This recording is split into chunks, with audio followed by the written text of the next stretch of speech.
What's up, everyone? It's the interview queen Alicia Toot here, and be sure to watch True Heel Heat.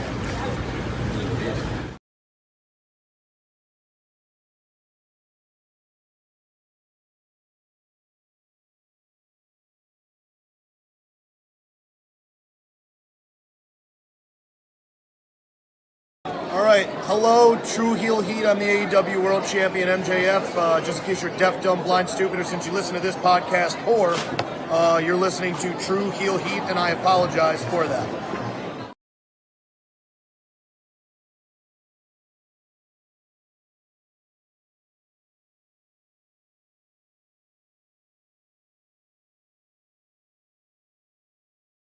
What's going on, everybody? This is your former AEW World Heavyweight Champion. Once a champion, always a champion. Swerve Strickland. Whose house? Swerve's house. You're watching True Heel Heat podcast.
Hello.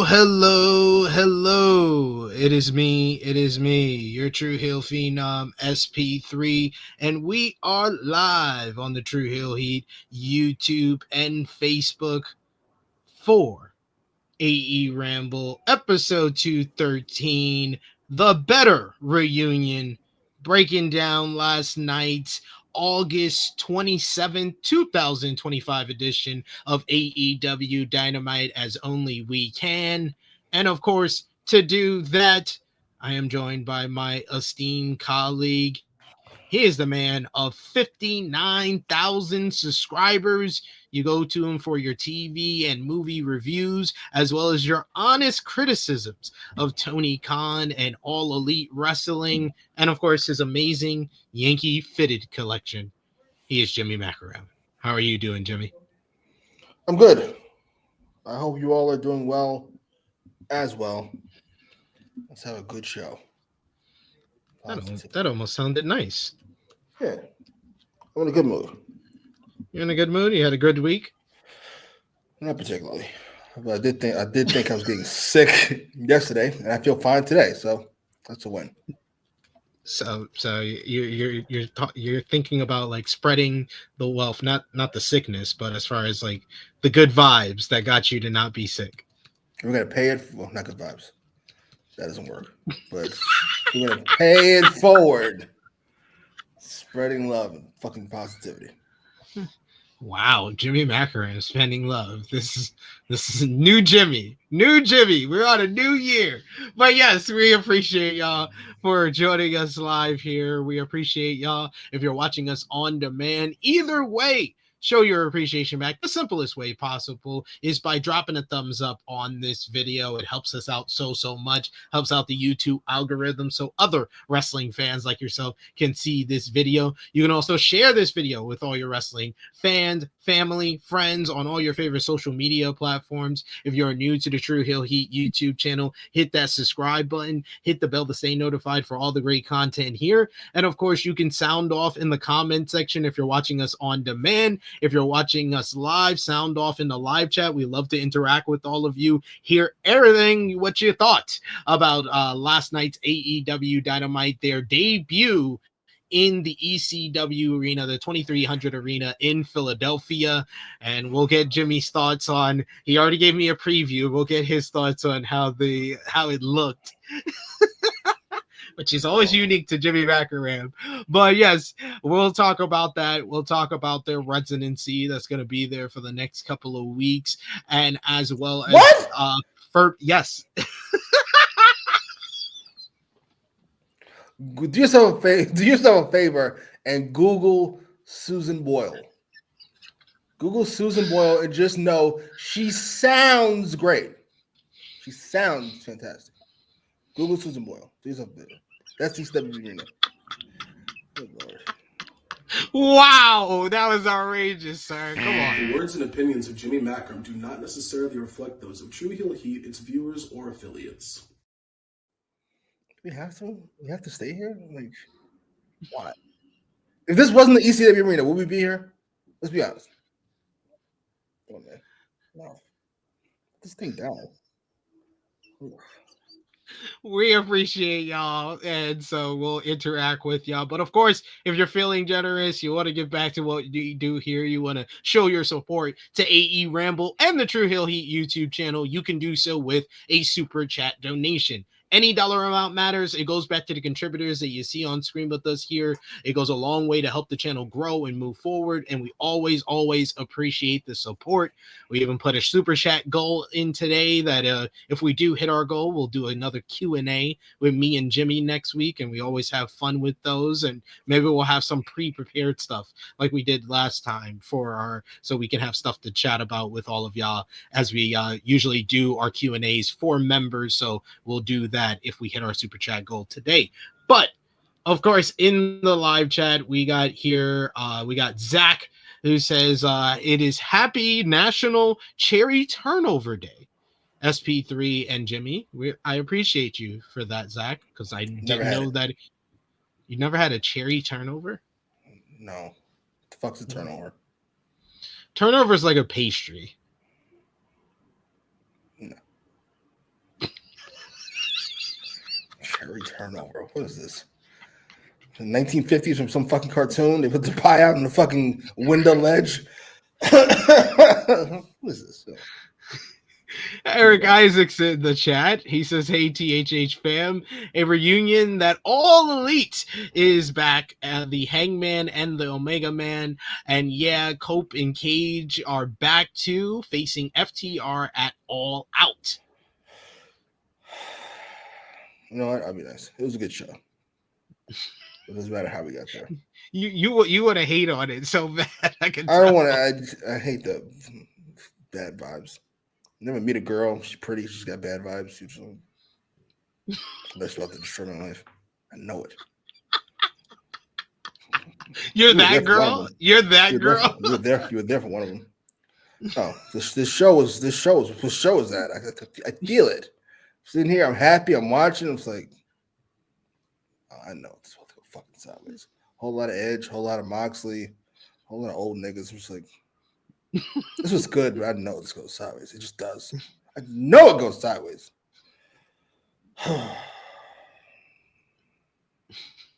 Brandon Brown, thanks for the love. He says, SP3, the man who don't sleep, hardest working podcaster in the biz. I appreciate you for that. Davion says, "What's good, y'all? So glad to be part of another edition of AEWramble. I hope y'all are having a great day. I hope you're having a great day as well, sir." Indeed. And Annika says, "One, so much for the good vibes, LOL." No, good vibes. Good vibes. We're better than this. AEW going to the ECW building is like that nigga who makes out the hood and then like goes back to hang out. What the fuck? Out of here. Go do something with your life. You made it. Beat it. Lord, nothing good gonna happen around here. Get out of here. Keep it real. Please don't. Please don't. You want to take pictures with the kids in the hood, like end up getting shot. R.I.P. Nipsey. what, dude, come on. That's what happened. The words and opinions of Jimmy Macram do not necessarily reflect those of True Heel Heat, its viewers, or affiliates. That's what happened. I'm not making it up. I know you're not making it up. Doesn't mean you had to say it. Shot by a hater in the hood. Who would have thought millionaire would get shot by a hater in the hood? No shit. Get the fuck out of here, sir. I'm trying to help my community. Well, we're best. I don't know what to say. Joe Perry says, "What's good, THH fam? Good show last night, and thoughts and prayers to the wrestler that Rampage's son crashed out on. As always on AEWramble, we don't only talk about AEW Dynamite, we talk about what's going on in the wrestling world, and this has been one of the bigger stories. Did you see about the whole situation that happened with Rampage's son at the independent wrestling show, almost killing somebody?" I've got like bits and pieces. I think I have the full story, but I never like actually sat down and read it. So Rampage's kid. So you didn't. You never watched the full clip? Fucks no. Okay. What I heard? No. I don't need to see that. I don't need that in my life. Okay, so basically what happened was it's a whole thing because he was streaming on his, I guess, his Twitch channel, Rampage's son, Raja Jackson. He was streaming, and I guess he was backstage at a wrestling show, and one of the wrestlers thought he was like a worker because he saw him like filming stuff. So he decided to like do a worked kind of like hit with a beer can that kind of like splashed on him, but he's not a worker. So he's like, "Yo, what the fuck are you doing?" He was like, wait. He's like, the guy's like, you're not a worker. He said, "No, what the fuck are you talking about, man?" And like he started getting upset. So they got between them. They talked it over. And apparently the guy that they go with, he's had issues with certain people at the promotion, but he was basically vouching for him, bringing him to the show and stuff. So he basically told him, he worked it out he talked to the promoter, and they worked it out that they were this is probably the police looking for him. That they basically worked it out where they were gonna do an angle where they would work together after the whole thing happened on the stream. So basically, after they worked that out with the promoter, the dude went back to Raja, who's still upset, and he was basically like, "You're gonna get in the ring and you're gonna get your receipt. Basically, get revenge for this." So he basically told him, "You're gonna get your receipt," and he told him it was premeditated. He basically said, he's like, "I'm gonna go in there, I'm gonna punch him until they pull me off of him." And that's exactly what he did during the matchup. Out of nowhere, the match had like just started. Out of nowhere, he jumps in the ring. He grabs the guy. He double legs him. He lifts him up. He slams him onto the mat. On slamming him to the mat, he hits the back of his head. He's basically out at that point, and he just starts wailing on him, punch after punch after punch. You see by the end, he's like bleeding from the ear. He's probably got facial problems. He was in the hospital for a few days. Yep. Thankfully, he was alive, but he was knocked the fuck out. And like the whole promotion handled it poorly. It was a Knox Pro, which is Rikishi's school, which was a WWE ID accredited school, but that got pulled because of this whole situation. It's bad if they pull Simone's school. Yeah. So yeah, it was a horrible situation. And like it took like one of the wrestlers to first pull him off, and then a bunch of wrestlers to kind of keep him in the corner for everything to stop. He was still like belligerent about it afterwards. Like he was like, "Yo, people want to fuck with me. People's always fucking with me, man." He was like, I had to teach him. Now he know. So this is gonna be an odd first question. How big is Rampage's son? He's like a muscular. He's probably like, I would say like anywhere between like 5'10". So I don't know. I would have to see like how big he's not like humongous. He's like, you could just tell that he's athletic. He picked up a dude that was at least like 250, 300 pounds when he went in that ring. Oh my god. Yeah, I've seen that. I've seen the still of it. And it looks frightening. I'm gonna hold you.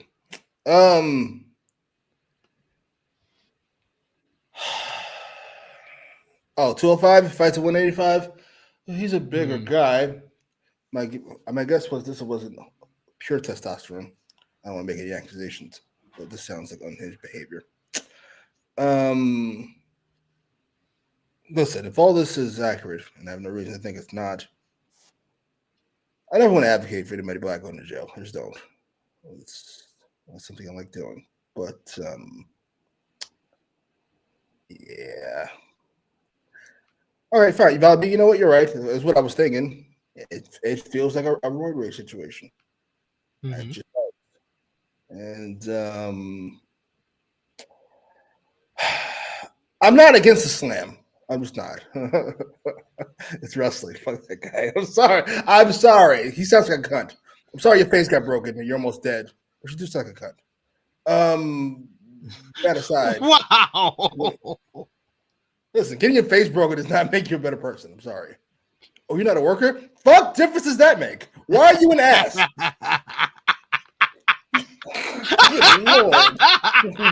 What? Yeah, but we're gonna say 21 punches is probably too many. Yeah. So Rampage's kid shouldn't work anywhere physical ever again. You're a dangerous person. I'm sorry. You just are. Something wrong with you.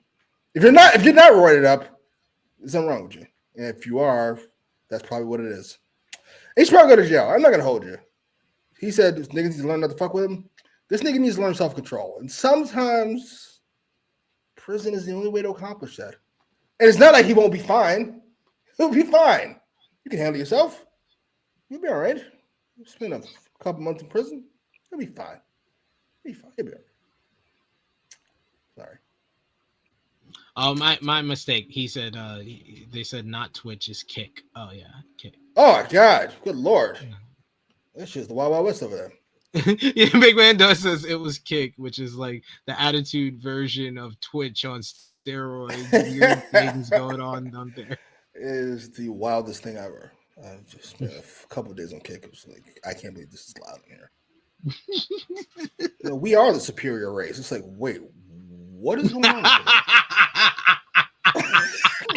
He's like, wait, what happened?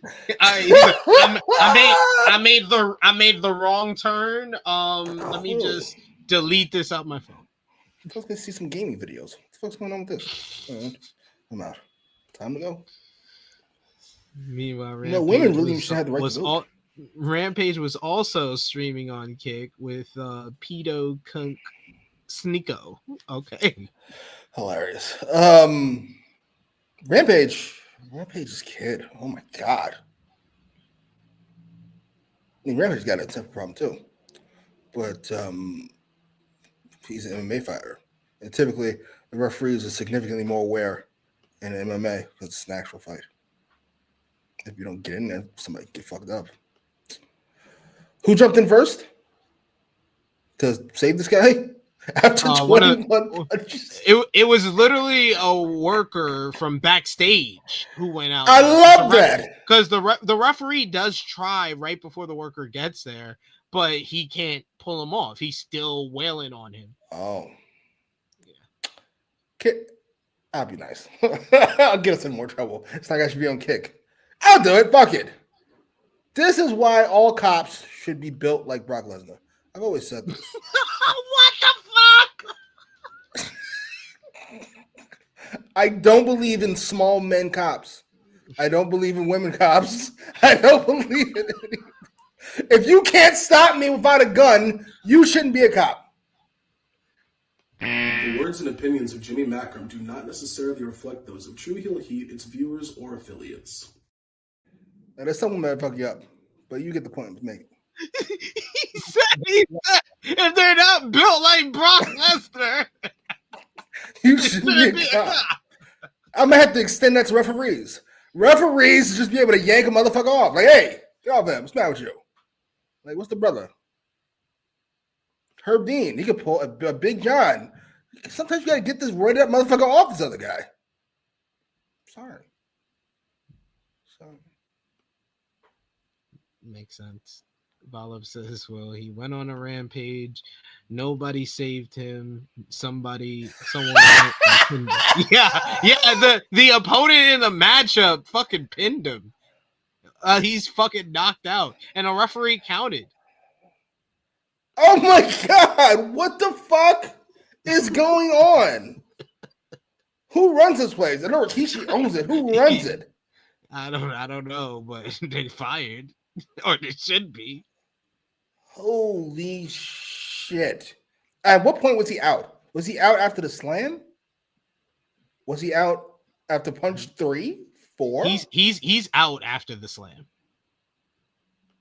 Oh shit! And then he punches him 21 times. How fast? Oh, it's like one after another, after another, after another, after another, after another, after Yeah, what another. the fuck? That's why I want to say it, because I can't. Yeah, it's disgusting. I can only watch it once. I watched it once, and I was like, I'm never watching this again. Oh, that is fucking heinous. I'm sorry. I know it's not proper to use Brock Lesnar as a reference these days, but he's always the first giant dude that pops in my head. I should have said Bobby Lashley. That probably worked better, but you get the point. Yes. We're much better unless you're a Speedball fan. But yeah. We got I Make Beast that says, Jimmy, I'm smaller than Darby Allin. Can I be a cop? No. Sorry. They would just be the rules. That may be a new test. You just have Rampage Jackson attack Rampage Jackson's kid attacking citizens. You can stop him from attacking the citizen, you can become a police officer.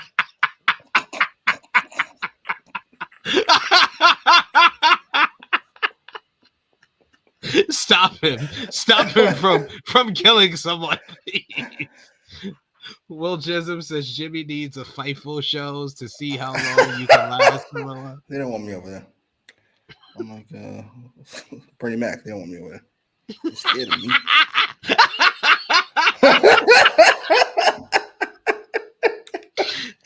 He's waggling. He's like, they don't want me over there.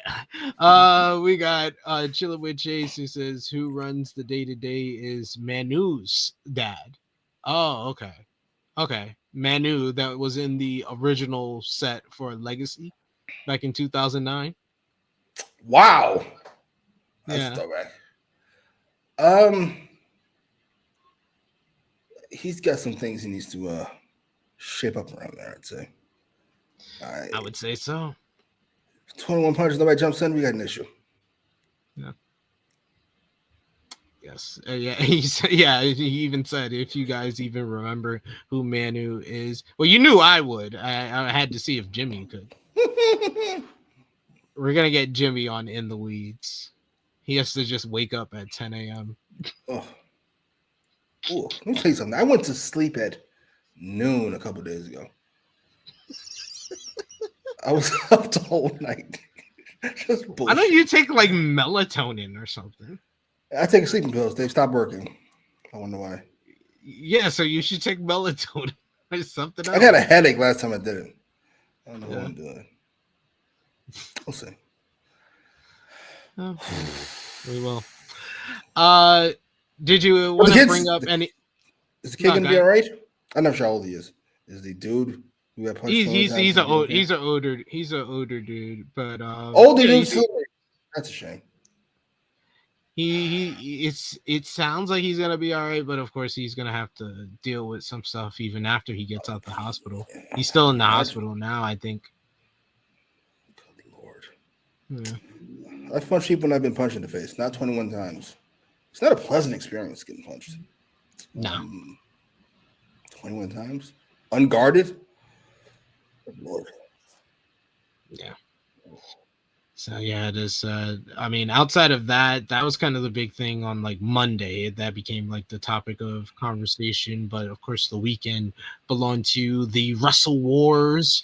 Or I don't know what part this is in 2025. Maybe it's like part 3, part 4. We're going on part 5 in September.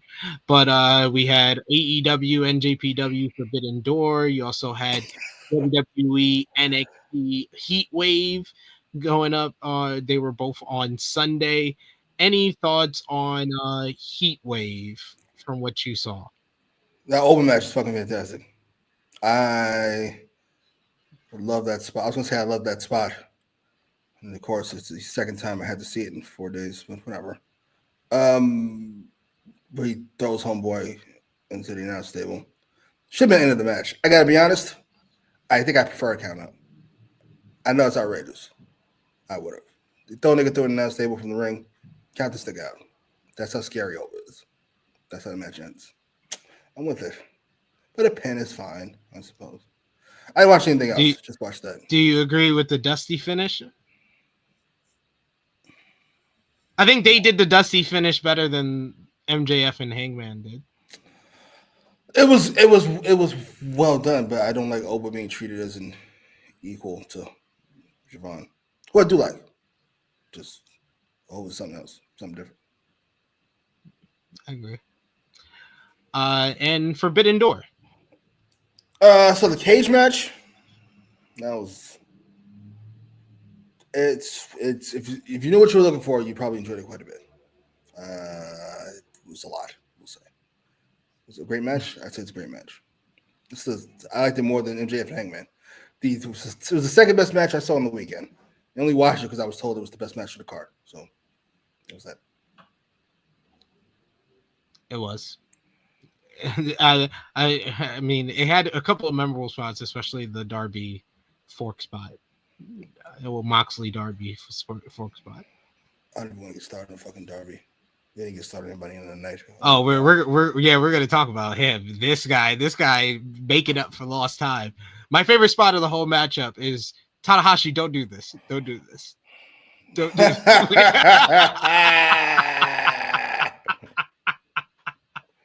What did you think about the angle at the end, too?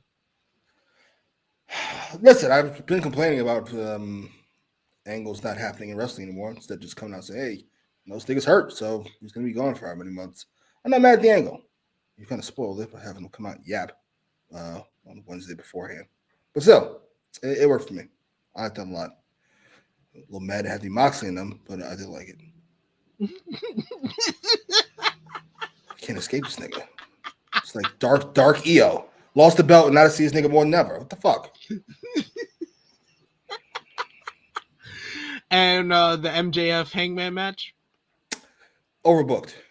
It's good because they're great, but overbooked. Good Lord. It was great until it got overbooked to me. Yeah.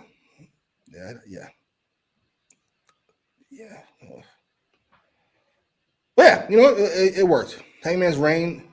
Damn. You know it's awful Frank World here, dude. Yeah, that's why I had to highlight the comment. Born on 10 with this nigga. Hangman's reign to me is off to a solid start, even with that finish.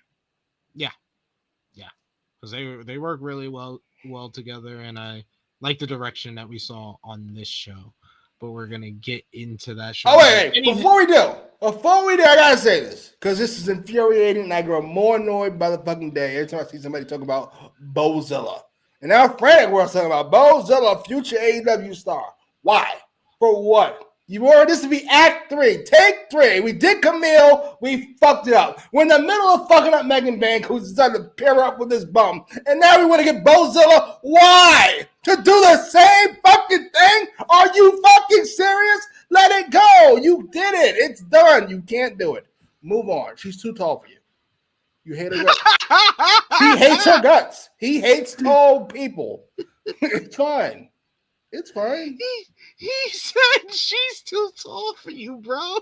He hates them, but I have a friend like that who hates tall women. I'm not against it. 5'10", 5'11", about me. But he hates their guts. Can we stop? I'm gonna need you to get more friends, so I don't know who you're referring to. I like that. I'm not anti-Prozilla. I like Prozilla, but I know what happens. I've already seen it. I've seen it twice. I didn't see it again for. You didn't watch the 4-way though. I don't give a fuck if she was Bret Hart in that match. It makes no fucking difference. She will come in and the same thing will happen. I've already seen it twice. Tony Khan loves Bozella. More than he loves Mega Man. More than he loves fucking Camille. Would you stop it? Frantic World, would you stop? Stop falling for the okie doke. Good Lord. Would you stop? I'm here to help. I'm your friend. Stop falling for the okie doke. Give a fuck how much he likes her. It's not happening. Let it go. Good. I made pieces says Jimmy is not Prozilla. Prozilla. Very, very good pun. Big Man Dog says, I remember many of these sickos hated Bozilla when she worked for Hat. Really? I wouldn't be shocked. Bunch of phony ass niggas. Phony. Yeah, that adds up. That adds up. Big Man Dog also says Tony sees Bozilla and says she doesn't have the right look. I'm not seeing it. I'm not seeing it. I'm seeing a lot of vagina. I'm seeing a lot of tall. I'm seeing a lot of muscles. I don't see it. Sorry. Yeah, she could be a cop. Bozilla could be a cop. AEW star. I'm sorry. Full circle right there. Full circle. Cop, but not AEW star, apparently. I was gonna ask you, what did you think about Blake Monroe taking her first singles loss on NXT this week? What's up with this fucking 50-50 booking that every company seems to do now? I don't understand. A waste. It's fine. She'll be fine. Yeah. Oh, this is the match too. NXT. Her and Grace. That was good. That was good. That was the second best match on that show. I'll take your word for it. But you saw the first best match on the show. I mean, I'll take your word for it as far as being better than everything else. I don't know. I wouldn't even try. I know you're not gonna waste your time watching anything else. I'm letting you know. you watched the best two matches on the show. Yeah, she's fucking fantastic. Why she would lose to, was it Kalani Jordan? No, somebody. Even if it's not clean, but still, why? For what? I don't understand. We gotta continue the feud. All right, whatever, nigga. Sure. Just biding her time till she leaves this place. What are we doing?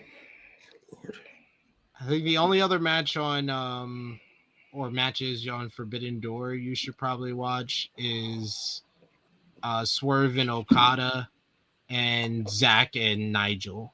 Only because I think you're a fan of those style of matches, and I think you would enjoy it. Yeah, I'm not watching Swerve if I can help it. Sorry. Wow. Okay. Thanks. Sorry. Sometimes I can't help it. Like if he's in a big match, him and Ospreay against the Bucks, I have to watch some match. But otherwise, I'm not. Sorry. I don't support Coons if I can help it.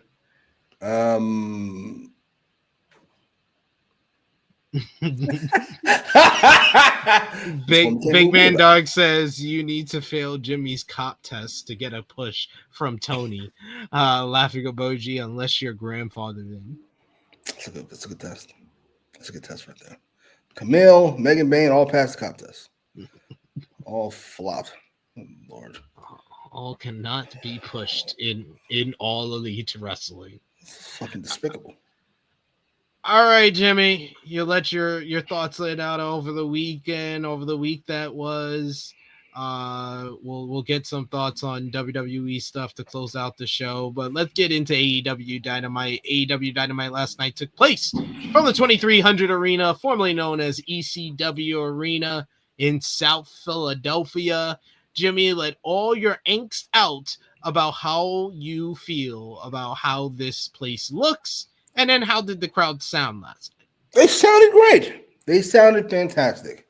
You know how I joke about 12 people being in this building? You tell me 12 people on each side of the arena, I would believe you. How many people fit in that building? Last night they had 916. That's disgusting. Listen, we can't do it. We can't listen. I understand it's the ECW building. I understand we can't do it. We are a big time promotion. We have to elevate ourselves. We can't be seen talking with peasants. We can't be seen talking to the help. I'm sorry. It's a fucking awful building. You would be the worst rich dad ever. You can't be seen. Listen, we're above these people now. You ever hear that story about the parable of these two guys who were friends? They're both some shitty job, like they cut meat or something. And one of them ends up coming into money. And then the meat guy tries to talk to him again. He's like, we can't talk to each other anymore. We don't have anything in common anymore. Why would we speak? We're not the same. I'm sorry. AEW is the second biggest promotion in the world. This is not fit for us. I'm sorry. My son works. Prince Akeem. He will not be fighting with you. James Earl Jones over here. Annika Wilson saying, I do love the Young Bucks downward spiral, but if Will and Swerve were hurt, they should have lost the match at All In. Mm-hmm. We were both pushing during the build to All In that they should, because it would have been more interesting. Yeah, I thought it would have been maybe difficult to not have them trying for the world title for a year. Now it feels like that wouldn't have been that difficult at all. What the fuck? No. Good call, Erica. What the fuck? Good Lord. Competency. But did you really want to still deal with the Young Bucks as EVPs? I don't want to deal with the Young Bucks in any way. That's also true. That's somebody could punch Matt Jackson 21 times. All right, let's just not do that. You couldn't even finish what you wanted to say. The opinions of Jimmy Macram do not necessarily reflect those of True Heel Heat, its viewers, or affiliates. I just want Nick Jackson. That's too much times. Just get Nick. Why do you have to go so far to say something so simple? What if I said Nick Jackson punched Matt Jackson 21 times? All right, let's just talk about AEW Dynamite. Oh my God! It opened up, welcoming Excalibur, welcoming us alongside Taz and Ian Riccaboni. He's back. We asked for him. He is back. They run down tonight's card. Then they show us the ending of AEW and JPW's Forbidden Door, and the Death Riders putting Will Ospreay on the shelf indefinitely. Excalibur said they understand Ospreay will still be held, is still being held for observation, but as they're talking about the rest of the card for tonight, the music of FTR hits, and they come out alongside Stokely Hathaway. Harwood said, unfortunately, at Forbidden Door, there was a miscarriage of justice surrounding their match, and they know that the fans in Philadelphia were upset. They're not able to celebrate the 11th World Tag Team title reign of FTR. That was met with shut the fuck up chants. Taz said, welcome to Philly. So as Harwood said, he was pinned by someone who wasn't even the legal man in the matchup. So he wants to have a word with referee Paul Turner, who just so happened to be here for our opening contest. Harwood called him an incompetent moron and a failure, demanding Turner admit that he was wrong and overturn his decision from Sunday and make them the AEW World Tag Team Champions. Pause on the dialogue. That makes no sense because if he reversed his decision, Hurt Syndicate would still be tag team champions. That made no sense as a request. Turner apologized, but said that his decision was final. Stokely ripped the microphone away and called Turner a moron and a nincompoop. who wants to appease the fans online and appease the fans in this building. He demanded that Turner hop off the internet fans' ass or balls or dick. I don't know. They got bleeped out. So do the right thing as Stokely shoved Turner and FTR stepped between the two until Adam Copeland's music hit. Cope comes out, but that was just a distraction. He came out, he looked behind him like he was looking for Christian Cage to follow, but Christian Cage instead comes from behind. He puts Stokely down with the kill switch, as then he starts a brawl with FTR, as is Cope and Christian brawling with Dax and Cash. Security and referees come down to separate the two teams. After a brief separation, the fight continues and kicks up even more with the crowd going crazy for it. FTR eventually finally bail from all of this alongside finally recovered Stokely, dragging him to his feet. Christian Cage gets on the mic and says that at Forbidden Door, they took care of his problem. Now it's time to take care of Adam's problem. Cage says that he understands that Dax Harwood, you have a father. And the crowd just starts going crazy for this. This was insane. The same shit that he got booed for. They're going crazy for it because now he's doing it at the heels. He says, and I heard Cash Wheeler, you have a father as well, which Copeland then had to put a stop to it. He says, no, he's like, we're different now, but the fans call him out and start booing him. So he calls the fans sickos and gives Christian the mic back, who said that bitch is dead. Then Copeland takes the mic. He says that it's set in stone. All Out, Toronto, their hometown, September 20th, CNC versus FTR. And he says that those two, he said he will take their pound of flesh and they are dead man. And Excalibur says that it is official. It will be Adam Copeland and Christian Cage versus FTR in 3 weeks' time at All Out.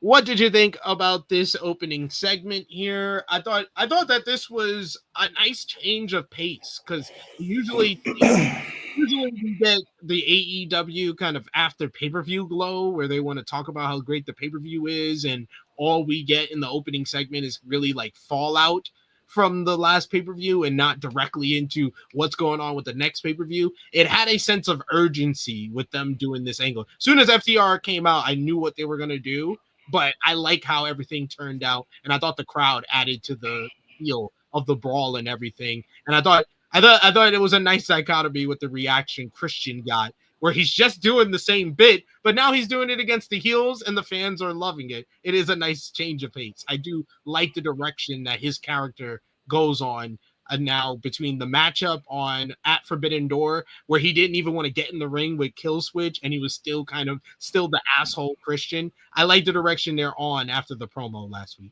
What did you think? How was the match at Allin? At Forbidden Door? It was the opener, so it had a good crowd reaction behind it. The work, it was just fine.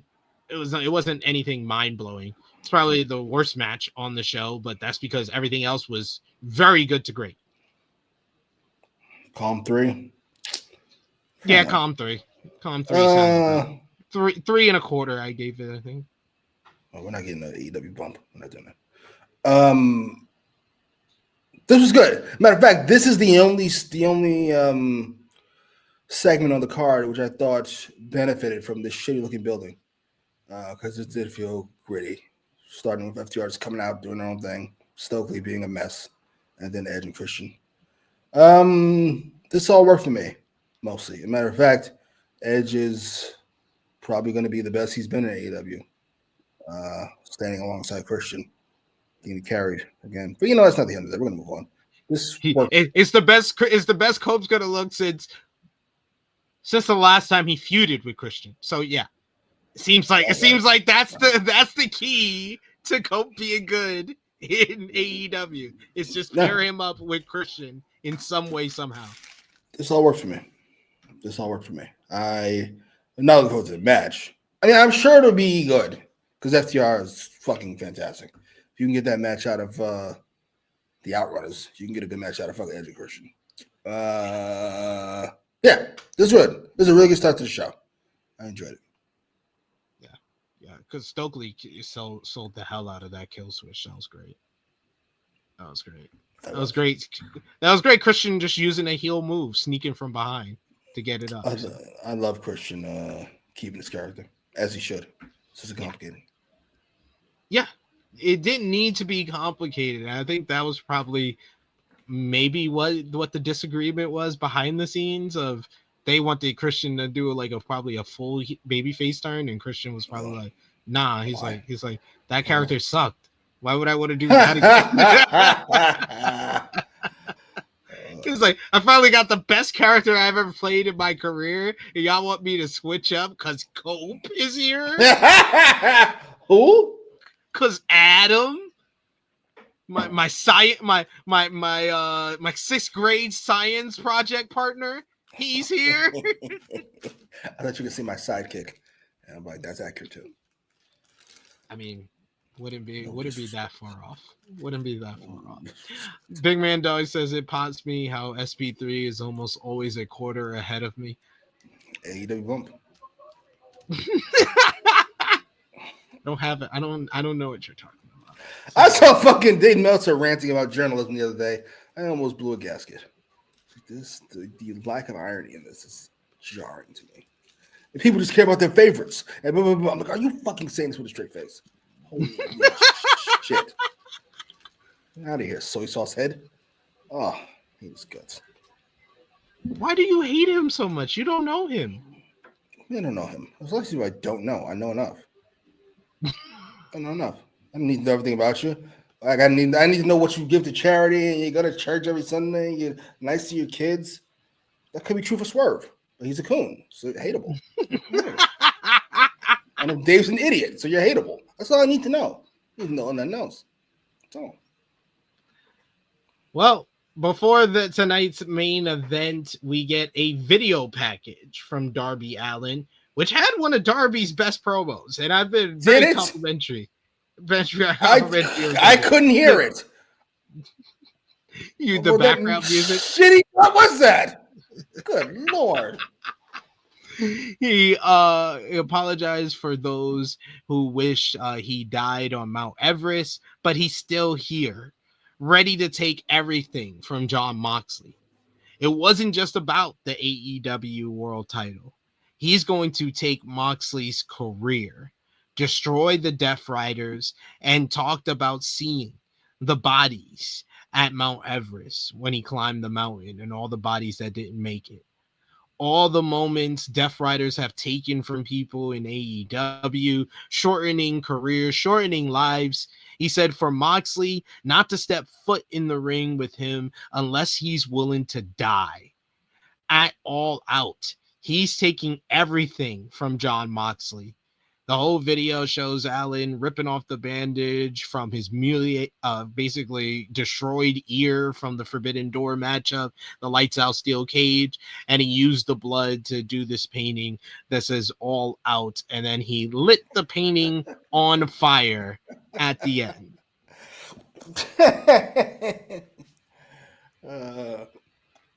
Right. Darby's dramatics just make everything awesome. I'm sorry. I love this. I loved it.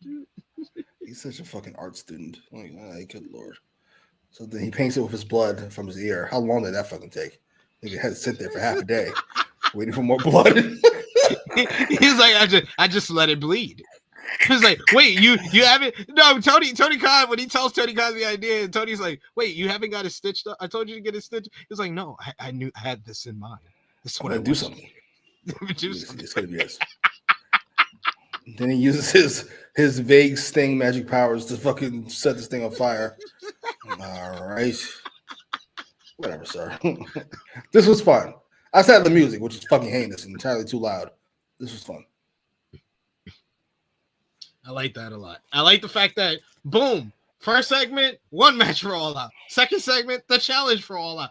I was like, this was the most focus I've seen a post pay-per-view show as far as going to the next pay-per-view and what the fans have to look forward to and what's the stories they should be focused on. This is the most urgency I've seen from AEW in quite some time. When is All Out? September 20th. It's the same day as the WWE WrestlePalooza debut on the ESPN app. This is how you know we're really out of that era. We had Wrestle Dream, and then we had, what was it, WrestlePalooza? Mm-hmm. I know Wrestle Dream is an homage, but still. There's a whole 20 years there where everything is named after violence. It's Raw and Nitro, Dynamite, Unforgiven, and Judgment Day, and Armageddon, and now it's Wrestle Dream and WrestlePalooza. And all right, enough. I might have outrun this. Good Lord, what the fuck is going on here? Ugh. At least you have to watch Cena and Brock Lesnar.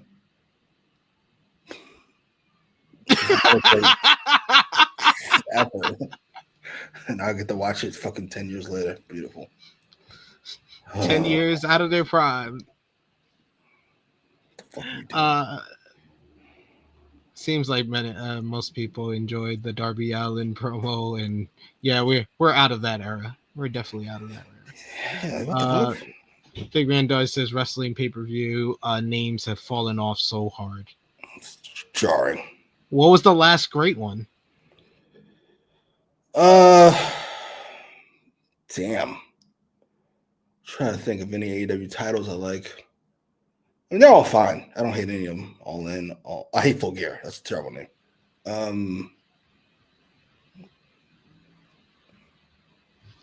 Strangely enough, I think Double or Nothing is the best name they've come up with.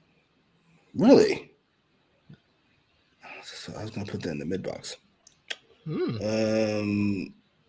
Does Bad Blood count? Or are we gonna is that another Capital Punishment? That's 1997.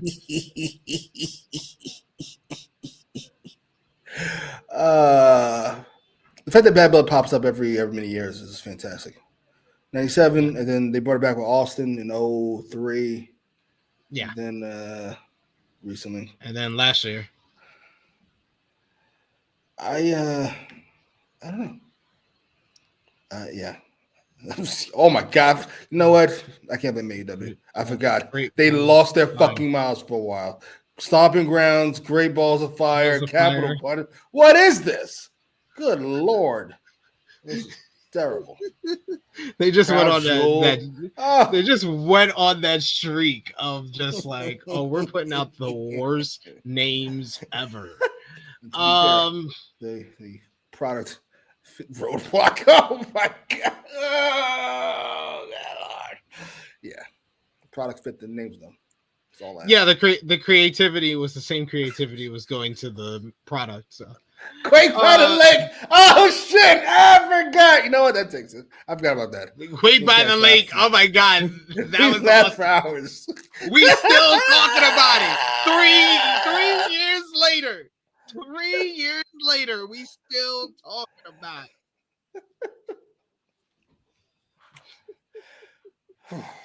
it. But next up, we had our opening contest. Jon Moxley with Marina Shafir and Wheeler Yuta in his corner, facing Daniel Garcia.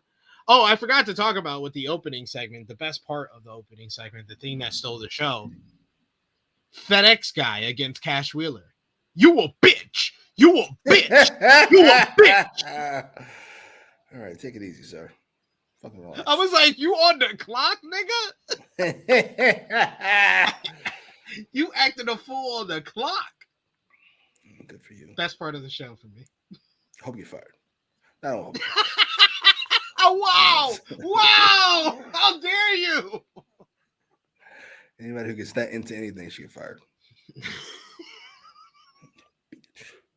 Bitch. This is not real, sir. Please sit down. Sir, I'm pretty sure that's how you would react to Matt Jackson. Absolutely not. You a bitch. You a bitch. Absolutely not. I don't give a fuck that much. Can I go now? You would just walk by Matt Jackson? You wouldn't say go? You a bitch? Can I leave?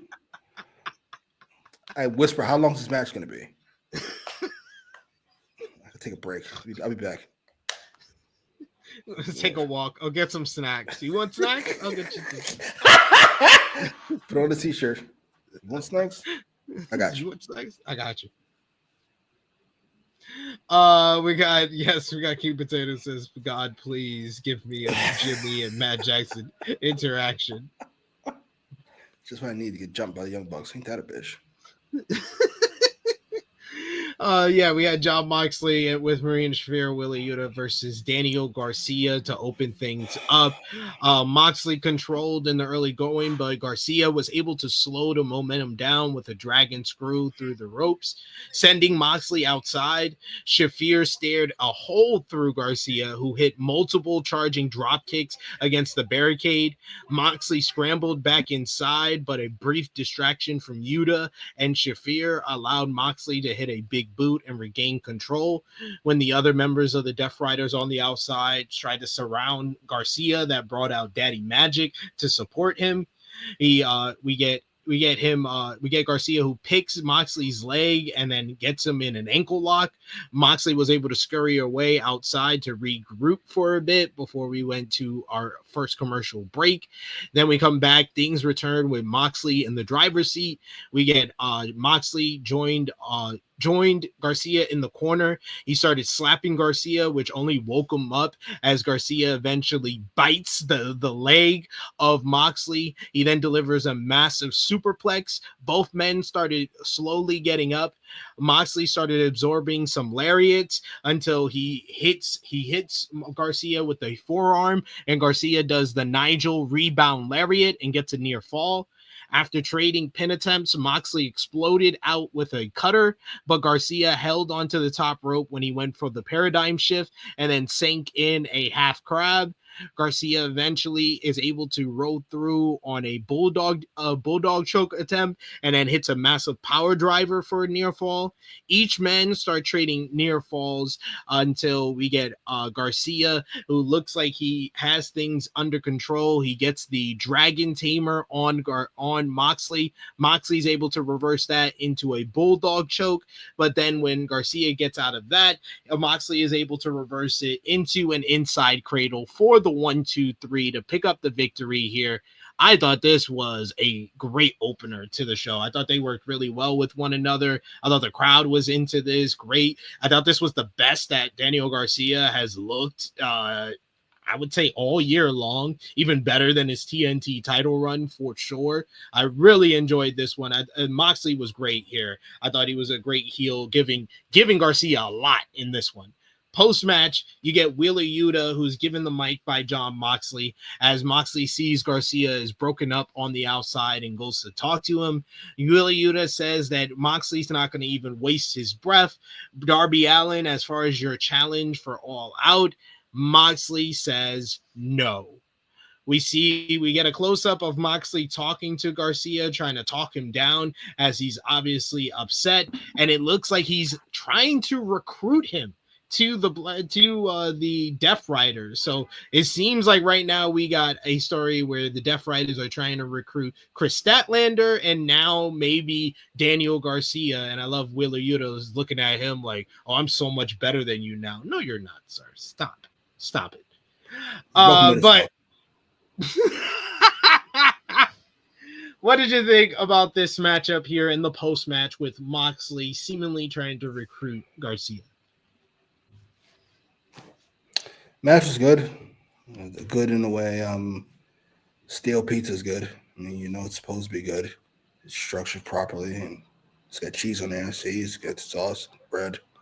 But am I supposed to get excited for this? That's not going to happen. I am sorry. This is the third John Moxley match in 3 weeks. 4 if you include the pay-per-view. First, he was fighting those bums, Kevin Knight and Speedball Bailey. Talented, but bums. And then 4th, because there was a tag match in there. Then there's a match pay-per-view, and now him and Garcia. Are you fucking serious? What is the deal with this? Why does this nigga get treated like he's fucking Bret Hart or some shit? This is outrageous. I hate this. That's my least favorite thing. This match is good, but no. Post-match, Wheeler Yuta has a microphone already. This is actually a show of strength. this is actually a great show of strength by AEW. This is saying to Triple H, to Nick Khan, there's nothing you can do to me that I'm not willing to do myself. You don't think I want to take my own ratings before I let you take my ratings. That's how that works. We're going to give Wheeler Yuta a fucking microphone and let him yap. Good fucking Lord. He's got the charisma of flypaper. I hated every single fucking bit of this. Garcia and Moxley. Oh, that's interesting. It would have been interesting however many fucking years ago when that was the whole point of the fucking group. Now I thought we were destroying AEW. We just killed Will Ospreay. How are we going to convince Garcia? What is going on? Whatever. In a vacuum, this is all fine. It's interesting, at least. Garcia could use something. Maybe it's to be the fourth member of a group. Sure. All right, thank you. Forgot about Here Comes Daddy Magic. To remind you that we've been doing this Daniel Garcia experiment for fucking forever at this point. Good Lord. Could you imagine? Do you ever seen that video of Tyreek Hill versus IShow Speed? Where IShow Speed gets a head start and then Tyreek Hill just fucking blazes right by him. Fucking Tyreek Hill is Kyle Fletcher and IShow Speed is fucking Daniel Garcia and Wheeler Yuta and the rest of these bums. Just fucking right by these bums. Why are we still doing this? Can we move on, please? Good Lord. He's like, we gonna do what we gonna do is we're gonna do a whole Kyle Fletcher regiment with every one of y'all. Wheeler Yuta and Daniel Garcia and them are the D12 of AEW. Sir, you've moved past these people. You're a mega million selling artist. Let these people go. Let these bums go. We're in a war. Don't you understand? A war for survival. We can't be trying to elevate bums. The fuck? We sound like Paul Rosenberg talking to everybody. Like, who wants to hear pussy-motic, demonic, body smell like Come on, man. Let's go. Let's go. That lack of urgency. John Cena versus Brock Lesnar. Let's give Wheeler Yuta a microphone. Nigga, we're in a fight. We're in a fight. You fucking let these bums go. You were doing so well. I understand this is a setup for something else, but I will say it was jarring when we come back from commercial break. I think I don't mind Wheeler Yuta getting the mic after the matchup. Because, like you said, Moxley didn't want to waste his breath, and Moxley was busy trying to recruit for the team. I thought that was interesting, something intriguing to talk about coming out of it. The problem I have is that he still had the mic when we came back. That was my problem. Wait, did something go on my feed? I don't know what the fuck's going on. Did we cut back? This nigga still has them. Are you fucking serious? We are just trolling now. We're trolling. What are we doing? Good Lord. Come on, man. I don't think anyone said it was an underwhelming match, but I guess you're putting words in our mouth now. I don't know. That's weird. Underwhelming? No, it was. I was whelmed as much as I expected to be. It's John Moxley and it's Daniel Garcia. I am whelmed. Good Lord. How many stars is that? Give me a star rating for that match. I know you gave fucking good fucking Lord. So Moxley and the thumb, that's 4.25. That's as good as Andrade and Buddy Matthews. But fucking Moxley and Daniel Garcia is 4. Yeah. Is this like an AEW bump plus another bump? What's the other bump for this? Is it Moxley get a bump? No, this is me after watching it twice. I enjoyed the hell out of this match. I can see that. Okay, now you watch it twice. I get it. I see what's going on now. What? My mom has seizures still, so I can see you clearly. That's what's going on here. Did you just wish seizures upon me? I didn't wish anything on you.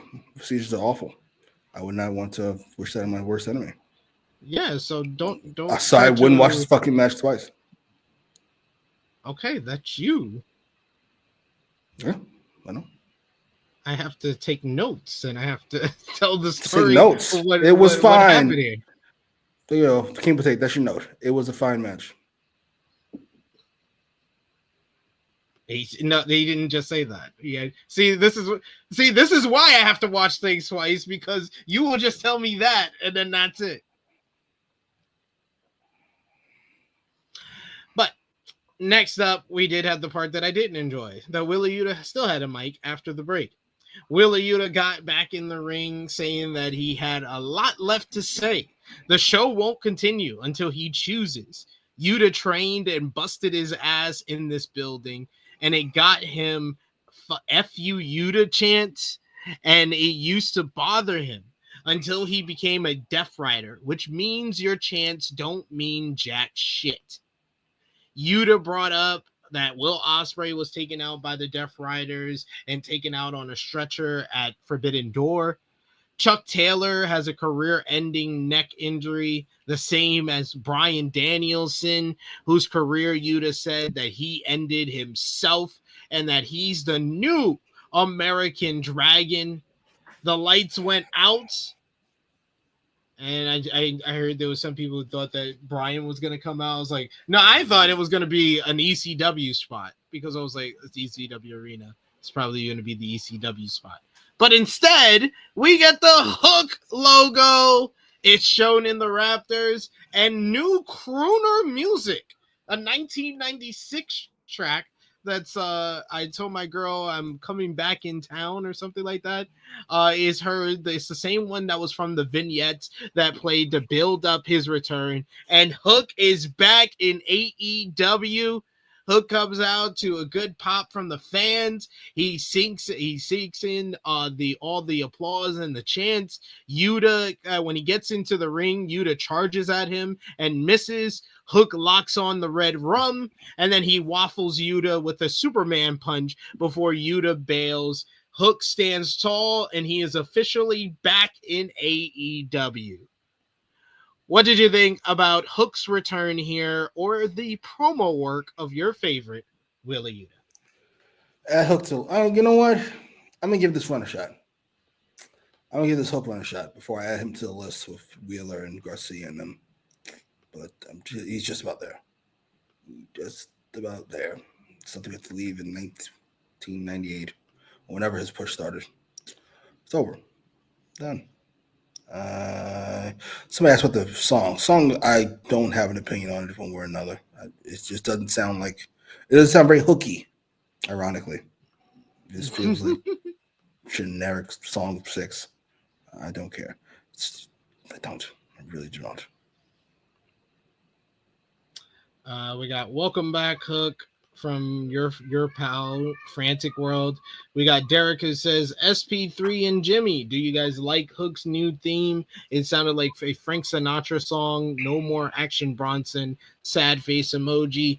Yeah, I think they have issues with Action Bronson after he did that interview with Ariel Helwani where he talked about the environment in AEW. Oh, he was shit.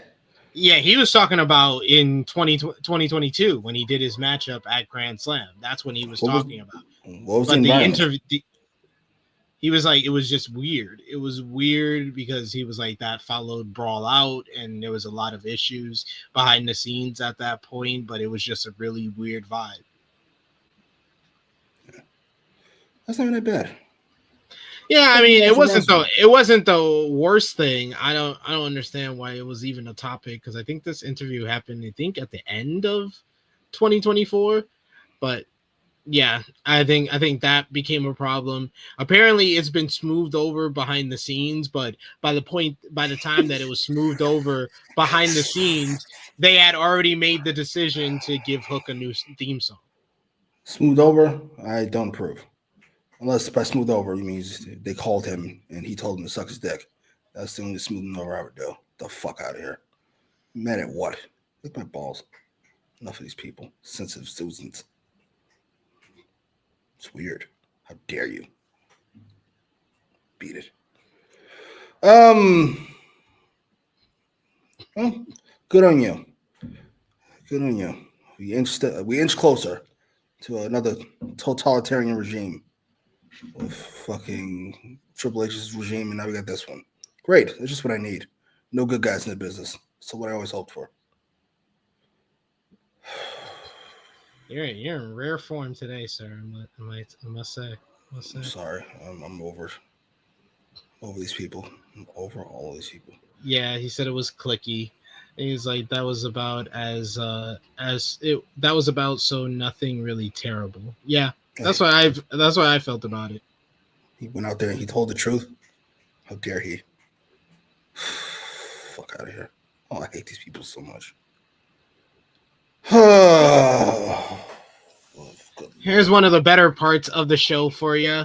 We get the cameras catching up with MJF following his match at Forbidden Door, tossing down his casino gauntlet case.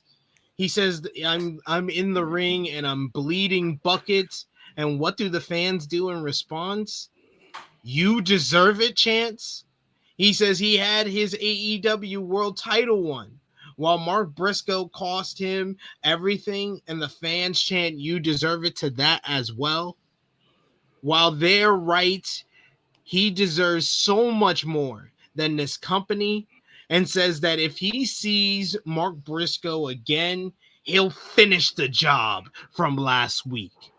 MJF brought up Tony Khan saying that the cash-in rules have changed. It must be a 1 week notice, and said that when he signs that contract, it won't just be for the AEW World Championship. It'll be for Hangman Adam Page's soul.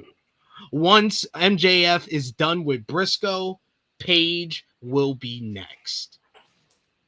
This was one of MJF's better promos. I love the post pay-per-view match MJF promos. This was very reminiscent of post the Revolution matchup, the Iron Man match against Bryan Danielson back in 2023. Yeah, this is really good. MJF, he had a point. He was focused. He was intense. I love every bit of this. As far as the 7-day thing, that's what's the word I'm looking for? Dumb is probably the word, but at the very least, not nearly fleshed out enough to be worth blowing up that gimmick. Well, whatever.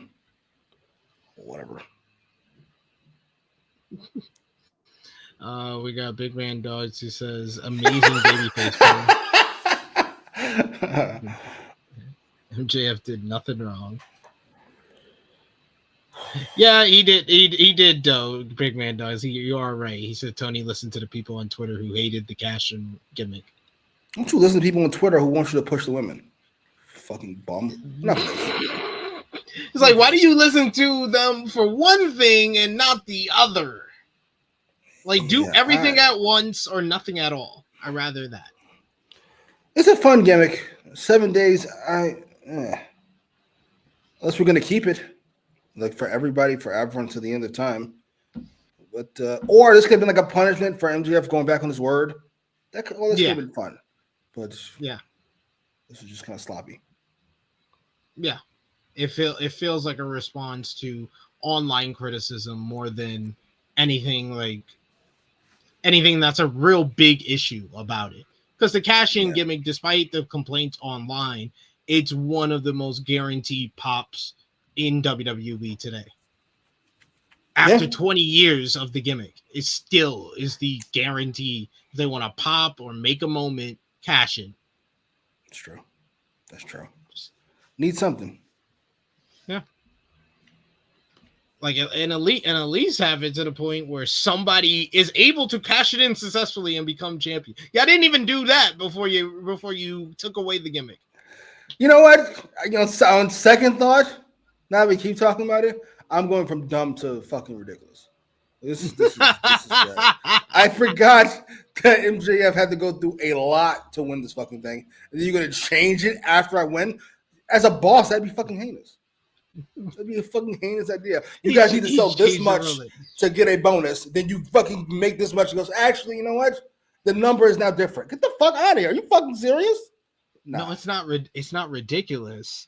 It's us creating the narrative that MJF is the real babyface here. It's hilarious. It's being screwed over. He was the victim of racism. He was kicked out of a group because he didn't fit the skin color of the rest of the people in his group. By the fucking way. How bad does that look? Nothing happened with that. It really just done. It's really just over. Just Holy shit! Just that. That's it. That's up there for me. Like at least they're in the process of getting stuff back on track with Cope and Christian. The MJF Hurt Syndicate. There's no redeeming that. What the fuck? This is not the Devil storyline or the Elite versus Tony Khan. It's not there. This stinks. This sucks. Good Lord. But MJF just has like a series of these. Like it is legacy now. Like of either groups that just start and then stop out of nowhere, or basically storylines that start and stop out of nowhere. Fuck. Yeah. You know what? I might have to put this on MJF. Holy shit. I wouldn't be shocked. He's like, it's not really working. And by not working, I mean this old nigga keeps interrupting me. I'm trying to fucking cut a promo.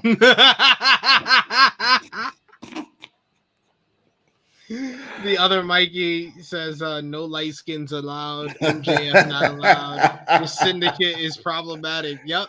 Certainly. It's wild out here. It's wild out here. They discriminated against Ricochet because he was light skinned. Like, this is the type of shit they doing. Yeah, that is also true. The crowd at Revolution popped huge for Christian coming out to try to cash in. Because they were like, God, save us from this fucking main event.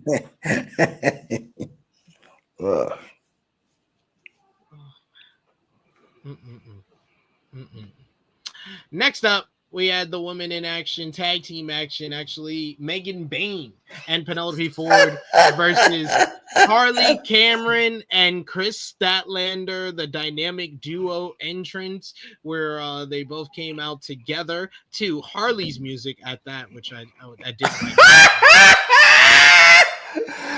Oh, good Lord. Harley coming through Statlander's legs. Excalibur said to Rickenbody they stole their routine. Statlander used her speed and power to keep control of Ford, countering a tilt-a-whirl into a backbreaker. Fast tags and double teams from the baby faces, who delivered a delayed vertical suplex until Megan Bayne tagged in.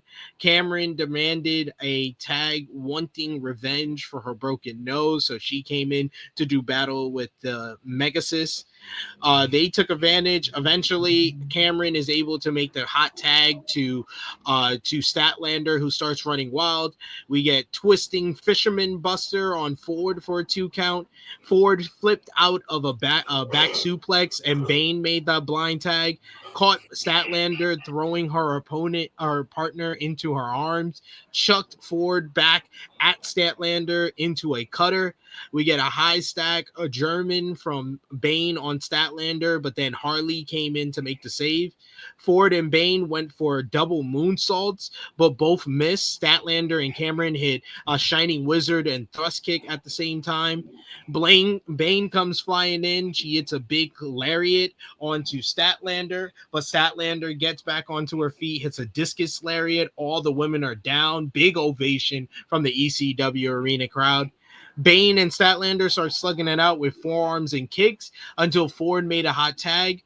On the floor, Harley is able to take out Bayne with the tilt-a-whirl DDT. Meanwhile, in the ring, Statlander caught a diving Ford crossbody into a electric chair, dumps her down, and then twists her up like a pretzel. Some Zack Sabre Jr.-esque submission for the win here. Harley Cameron and Chris Statlander picking up the victory. Post-match, Megan Bayne attacks Harley on the floor and then ramps up the fight with Chris Statlander. Well, before Chris Statlander could get back into the fight against Bayne and Ford bail because Willow Nightingale has hit the ring. As Ford pulled Bayne to safety, Harley hugged Willow and Chris, but Chris and Willow did not hug each other. Cameron came into the middle of the two former friends and raised their hands, and commentary questioned if Cameron will be the one to finally reunite the two. Oh my God. Good Lord.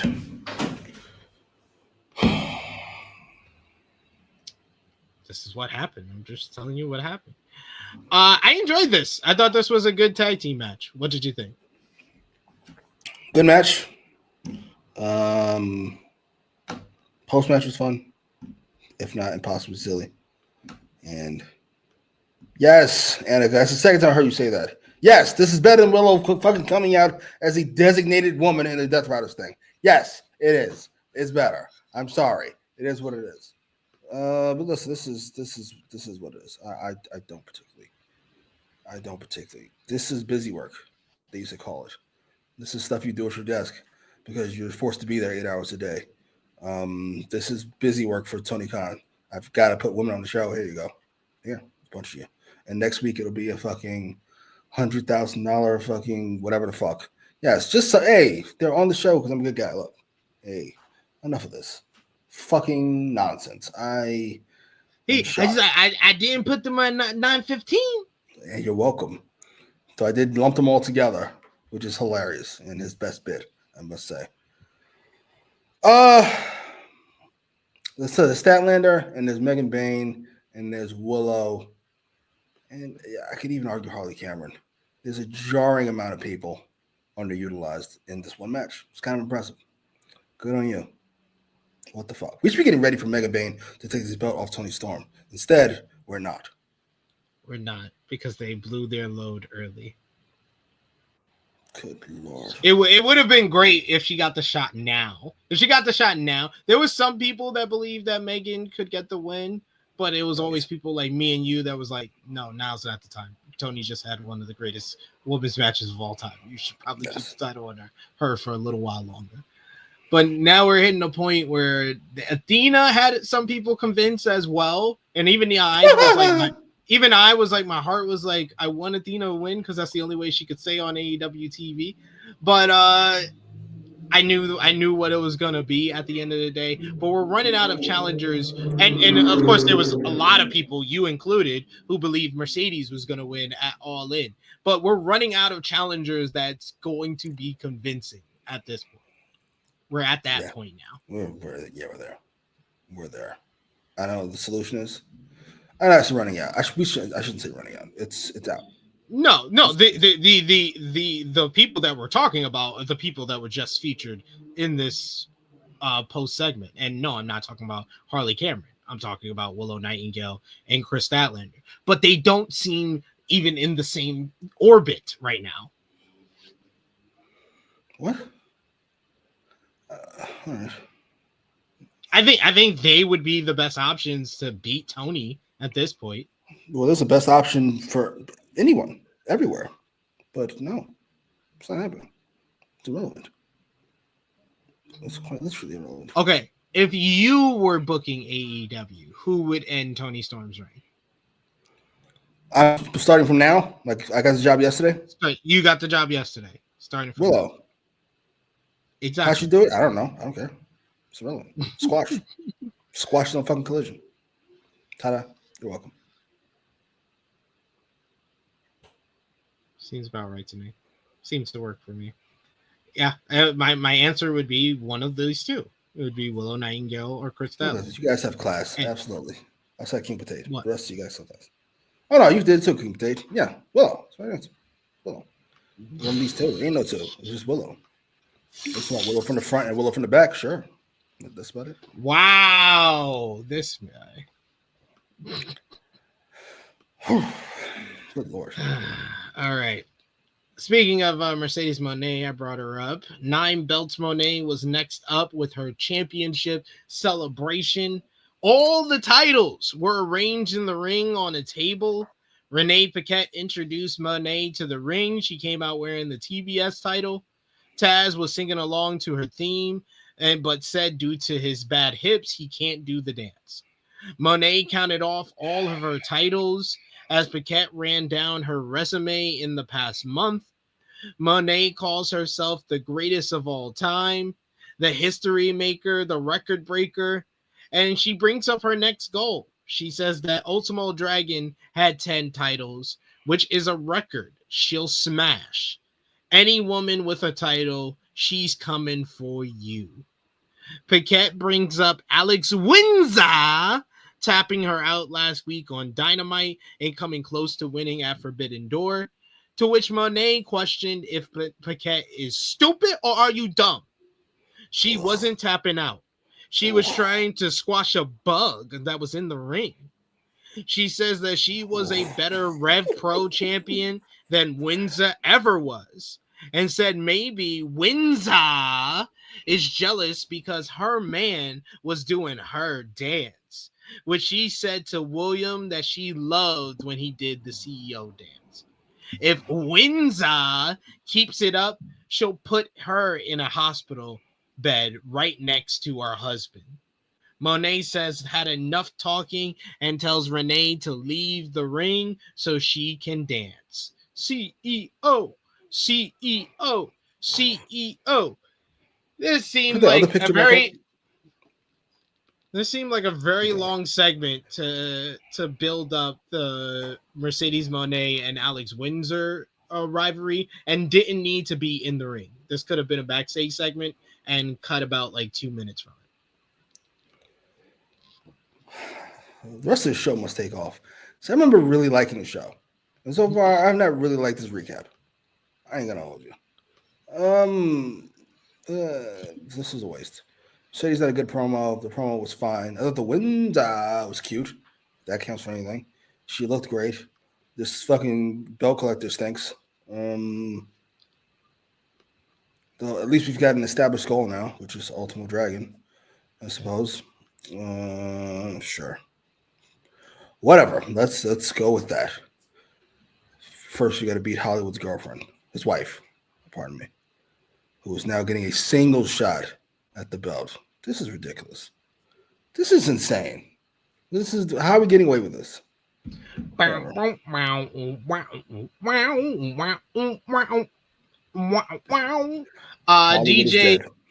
Long live Hollywood. DJ Duke says, is Thunder Rosa healthy? No, she is not. She's taking time off to recover from a series of injuries. We got Dion, who gives his answers are Willow, Stat, or Hater. Get that 1/3 right. Love Jamie Hater. Come on, big belt. King Potato saying salutes to my man's Jimmy. We also got Steven Chambers in the chat. Good to see you. Long time no see. He says, what's up, SP3 and Jimmy? Been a while. Hope you both doing well. Hope you are as well. Same. I was doing well an hour ago, but same. Ridiculous. Down in Sandy Fork, Delaware, we hear from Mark Briscoe, who said that the 2300 arena is extremely important to the Briscoe brothers, but he couldn't be there for a good reason, showing off his newborn baby Matt Briscoe. He says the next thing that Briscoe has to say is not for baby ears. He tells someone off screen, which I assume is one of his other kids. He says, take this and go. That popped me. That popped me. I'm sorry. That is how a father should talk to the older sibling about the younger sibling. Briscoe said it's been 1 week since MJF tried to set him on fire. So he's taking all MJF's hopes and dreams and he's setting them on fire, which is what he did at Forbidden Door. Next time he sees MJF, he's lighting his ass up. MJF has always said, though, that Mark Briscoe can't win the big one, and that's been on his mind, which got Briscoe to thinking of the TNT champion Kyle Fletcher, who he is now 2-2 with, and challenges him for the TNT title in Philadelphia and questions if Fletcher will man up. I'm glad he's going for a title. I just thought it would be for the bigger title. I'm not going to complain about a Kyle Fletcher Mark Briscoe matchup, but I think he should stay focused on the world title, not the lower level title. But I like this as a follow-up to the MJF promo. Good promo here. What did you think? We're turning course. We're correcting. We're bringing Mark Briscoe closer to where he should be. World Championship, not so much. TNT title, that's about right. Was he TNT champion before? Am I bugging? No, he never won. He's never been a singles champion in his career.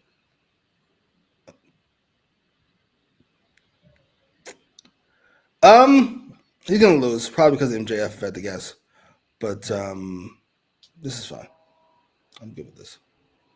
Sure. ROH. Yeah. I love that. Yeah, ROH World Title. Just saying, never had a single title in his career. Oh, my bad. I meant an AEW. I meant AEW singles title. My bad. Gotcha. So that's what I was thinking about. It's the same thing. Yeah. It's TNT. He said ROH World Title, TNT title, same thing. European ass belt. Yeah, my apologies. I meant AEW singles title. Then we had 8-man all-star matchup. The Don Callis family, unified champion Kazuchika Okada. Your boy, he's back. Kazuchika Okada, Kazuchika Okada, Konosuke Takeshita, Josh Alexander, and Hechicero with Don Callis and Wardlow in their corner. Why are you laughing so much? It's fucking Wardlow. Look at Wardlow in the background. It's fucking Wardlow. Wardlow is back. He returned at Forbidden Door, attacked Prince Nana after Okada injured Swerve after their matchup. So now he is a part of the Don Callis family, which didn't he come out? Good. No, I was just gonna say it is the size of a basketball team. Like, in fact. Didn't he come out and when was Punk and MJF? that was 2021, 2022. Oh my god. He came out looking the absolute bee's knees after Punk and MJF. Holy shit. Nigga was one of the focal points of the best feud in that fucking company's history. And now look at him. Look at him. Somebody said goon number 5. What the fuck is going on? Holy shit. This is some all-time shit here. Holy shit. Don Callis family facing AEW new tag team champions Brodito, ROH World Champion Bandito and Brody King, and Jet Speed, Speedball Mike Bailey, and Kevin the Jet Knight. Callis did his long-winded, amazing promo, amazing intro for his team, which impressed even Wardlow with his lung capacity. Hechicero and Bandito started things off in the ring together, giving us a preview of Death Before Dishonor tomorrow night. Lightning quick pin attempts and takedowns by one another. Some Lucha Libre Casadora arm drags by Bandito. Posing led to Hechicero attacking and tagging in Takeshita. Bandito quickly escaped and tagged in Brody King, who connected with the double senton onto Alexander and Takeshita. We get fast tags from Jet Speed until Bailey was grounded in the ring. He gets tagged in, but then Okada and Takeshita are tagged in at the same time, which leads to a brief face-off between the two members of the Don Callis family. Each got on the same page initially, but Brody returned and ran them both over with a clothesline and then cannonball off the apron to the outside. Jet Speed and Bandito did a triple dive to the outside that included an Acai moonsault that looked really good. We get back from break, and Don Callis made a Danny Hodge comparison to Josh Alexander, which Taz questioned if Callis was 90 years old. King makes the hot tag. He starts cleaning outs, including Okada taking him out with a Bossman slam. Hechicero dodged a corner cannonball as Alexander hit a stalling German suplex. Takeshita flattened Bailey with a pop-up powerbomb, but Knight saved his partner with a pendulum DDT. Knight got hit with a flapjack by Okada, who Bandito spiked with the suplex. Hechicero quickly came in and hits a handbreaker spinning backbreaker onto Bandito. King returned in and he started going at it with Hechicero. They started colliding with one another, hit a double crossbody at the same time for a reset. Bailey and Takeshita properly tag in and they start going at it with each other. Takeshita dodges a wheel kick and a super kick and hits a haymaker forearm. Takeshita then tried for a sunset flip, but Bailey countered into the backflip double knees. Then we get Okada was trying to charge at Bailey in the corner, but Takeshita pulled him away and dropped Bailey himself.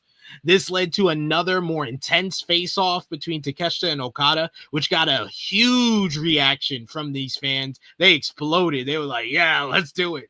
Brodito put a stop to that as Brody King pulled Takeshita to the outside. Then we get Bandito mowing down Okada. Hechicero low bridge Brody, but Bandito flew over the top with Hechicero on the outside. This left Bailey in with Alexander. Bailey tried a flash pin on Alexander. Okada made the save and tried for a Rainmaker, but then Bailey ducked Okada, took a night springboard clothesline to Okada. Alexander was planted by Bailey. He went for a shooting star press, but Alexander was able to move out the way and get an inside cradle for the victory here as the Don Callis family picks up another win as they continue their momentum. This was an absolute blast to watch. So much action. This was action-packed. The All-Star 8-man tags usually deliver. You expect it from it, and this had some of the best in the company with Takeshita, Okada, Bandito, Brody, Jet Speed. So this was the right people for the job here, and this was a lot of fun. The main thing to come out of this is that they have a special kind of money matchup right now with Okada and Takeshita. They just have to pull the trigger actually on it. They didn't last year. They definitely got to do it this year. Yeah. This is fun. I must say, I've got to get props on putting Kevin Knight and Speedball together. I really enjoy them as a tag team. And I put Speedball in the proper alignment as a tag team guy instead of main event guy fighting Kenny Omega, which is insanity. But that's not the end of there. We're going to move on. That's the important part. You have not moved on in 6 months. Takeshita is back. He's still the best in the business. And I'm so very fucking happy. Him and Okada, they kind of go perfectly together. Okada as somebody who doesn't appear to care much about anything, both in real life and his character. And Takeshita, who can be very intense when he needs to be. It works for me. I am not against seeing this. I prefer Takeshita go for the big belt. You know what? The Okada belt is fine, I suppose. Well, I mean, it's not out the realm of possibility that he could go for the big belt because of what we would see in the next segment we'll talk about. So this is very true, and he would win the match. I wouldn't count. I mean, I think that Takeshita losing that matchup is out the question. Like out the question. Yeah, really? I think it's either draw or he wins. Ooh. I'd have to catch the win, then have MJF take it. All right, you can't do that. You can't do that. I forgot. Just need 7-day notice. Oh, this stinks. This really does stink. Holy shit. Fine. He lets them know. He lets them know you're losing your title in 7 days. Yeah, this is fine. This is good. Fine. This is really good. Really good. Yeah, really good stuff. The crowd was hot for Takeshita. Can we stop saying the crowd was hot? There's 15 people in this fucking building. If 15 people who like the same thing come together, they're all going to be excited every time something happens. I'm sorry. No, we're not going to be a hot crowd. No.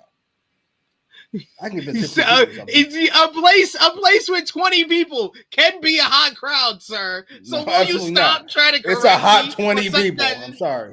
I'm sorry. I'm not correcting. I'm giving context. You ever heard of these cults? It's a lot more than 15 people.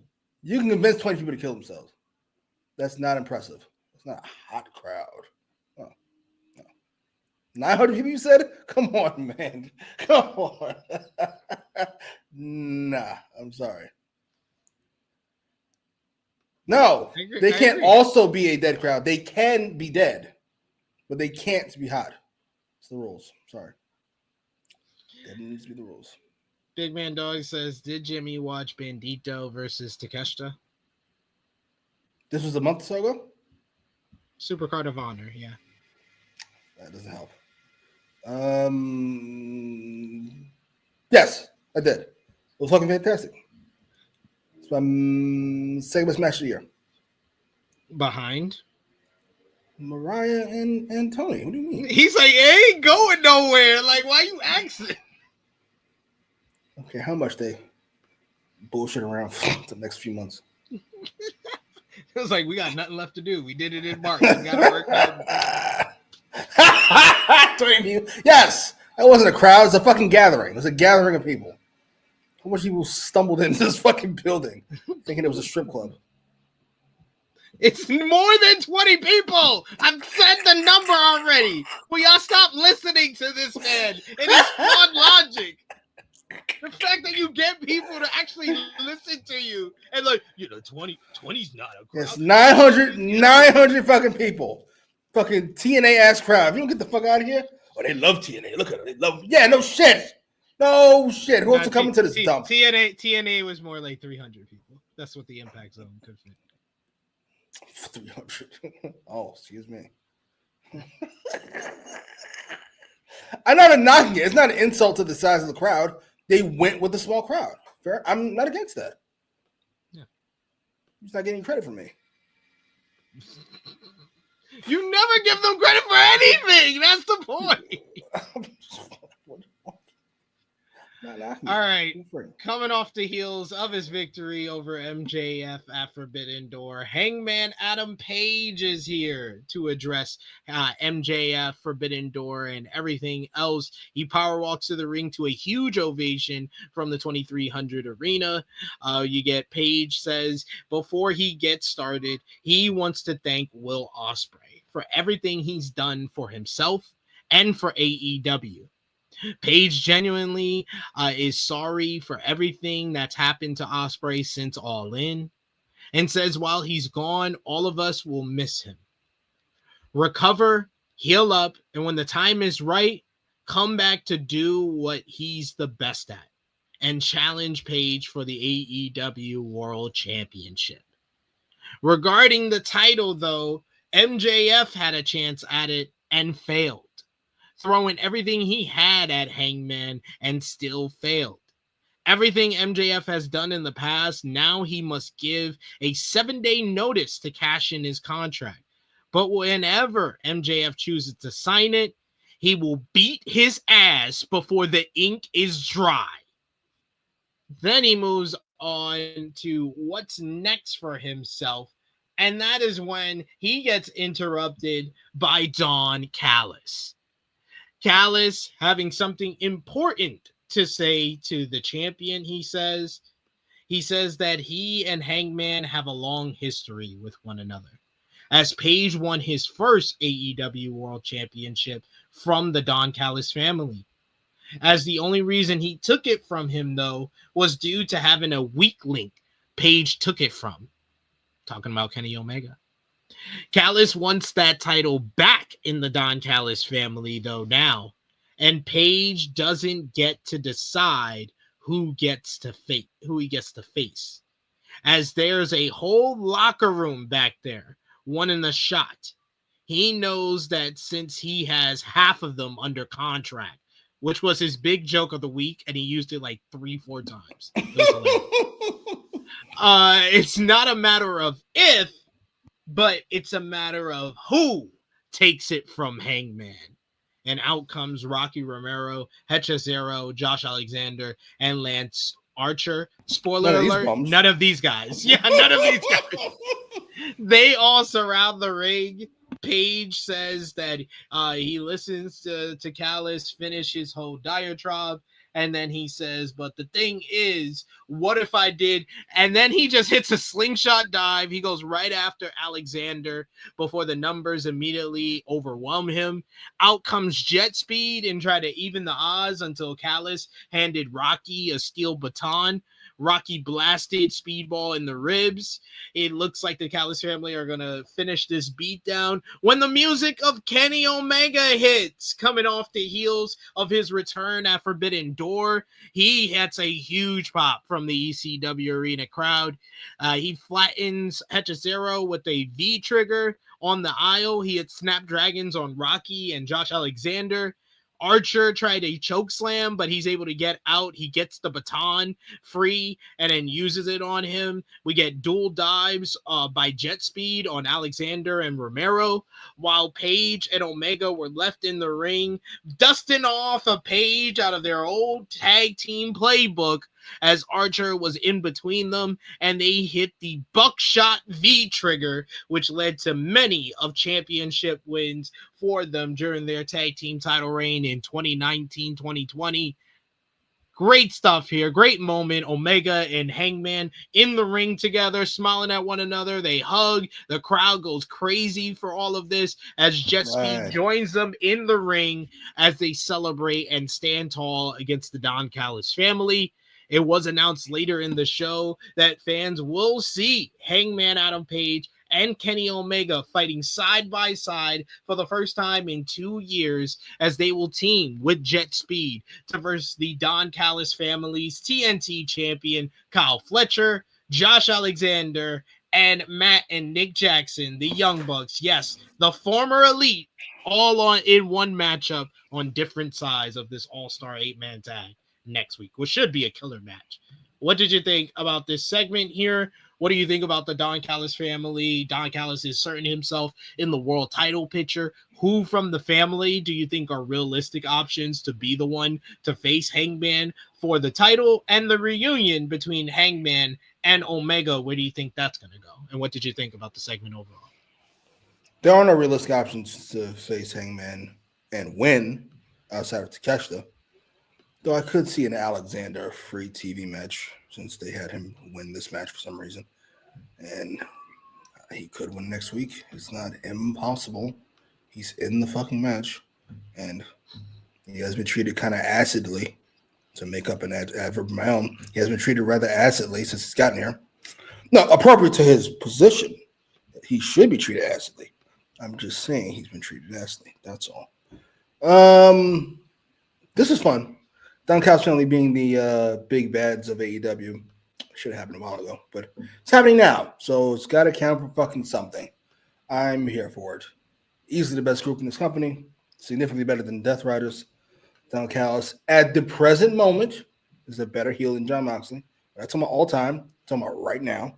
He is, and I'm here for it. Yeah, this was really well done. I think that the Takeshita, you're absolutely right, is the best option. If you just want to say what's the only options, then it's Takeshita, Okada, Fletcher. But Okada and Fletcher are champions, so Takeshita makes sense on so many different levels.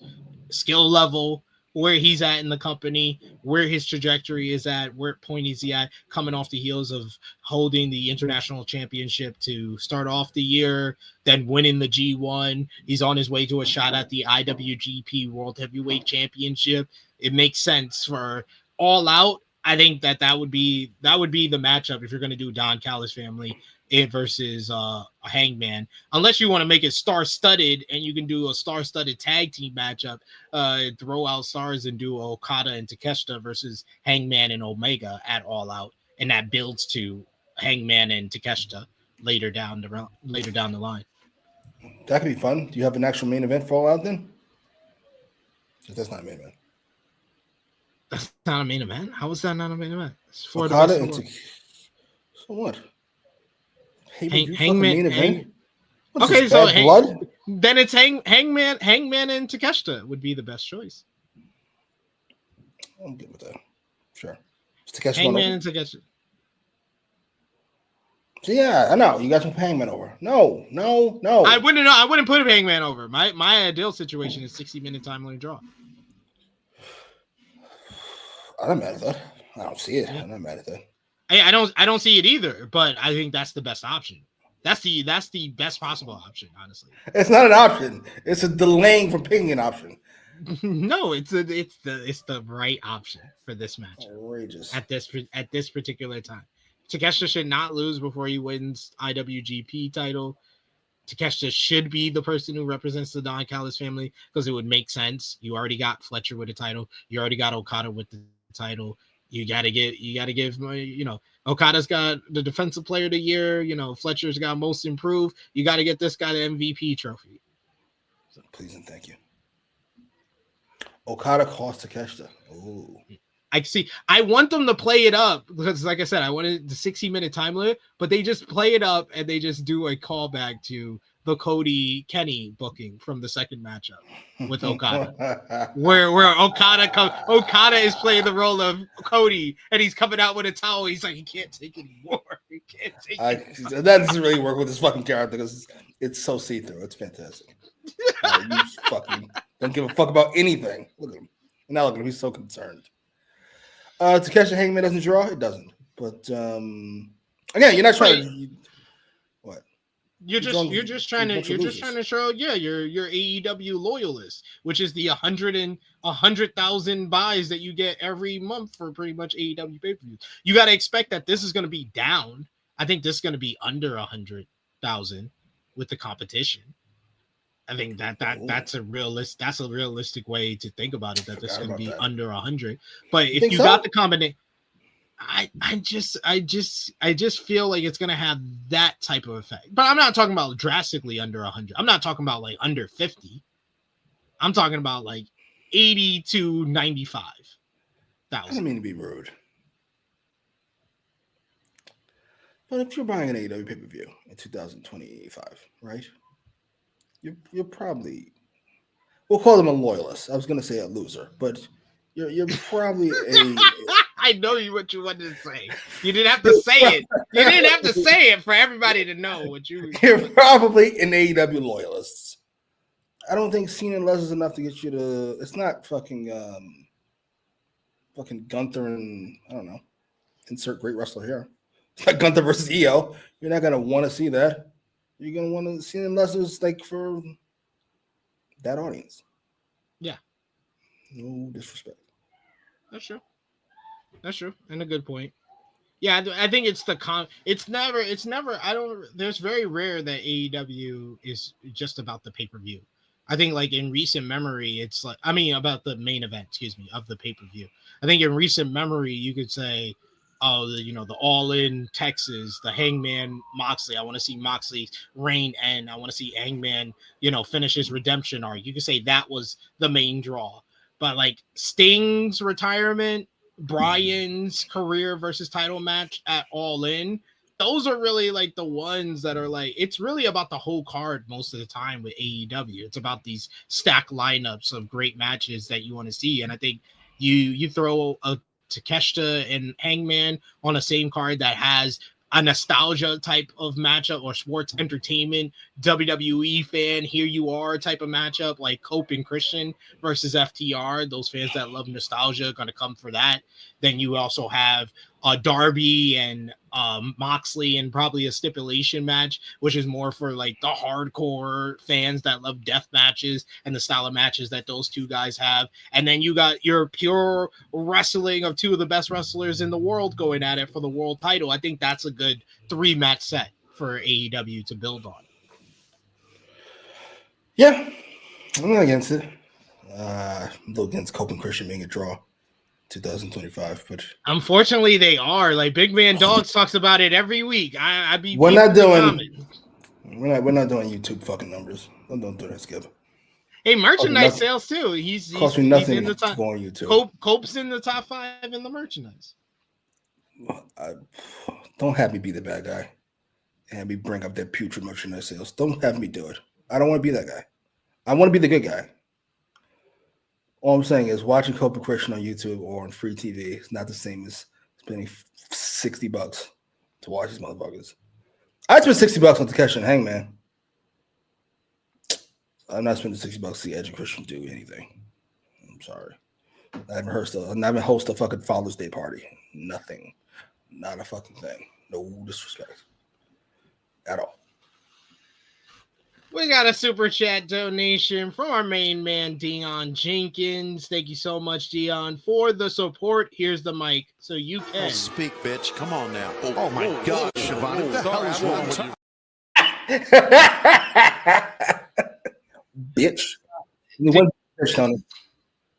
Dion says, where does Wardlow rank in the Don Callis family? I said I'm now going to be talking about the Don Callis family like a basketball team. They needed some low post scoring off the bench and a solid rebounder.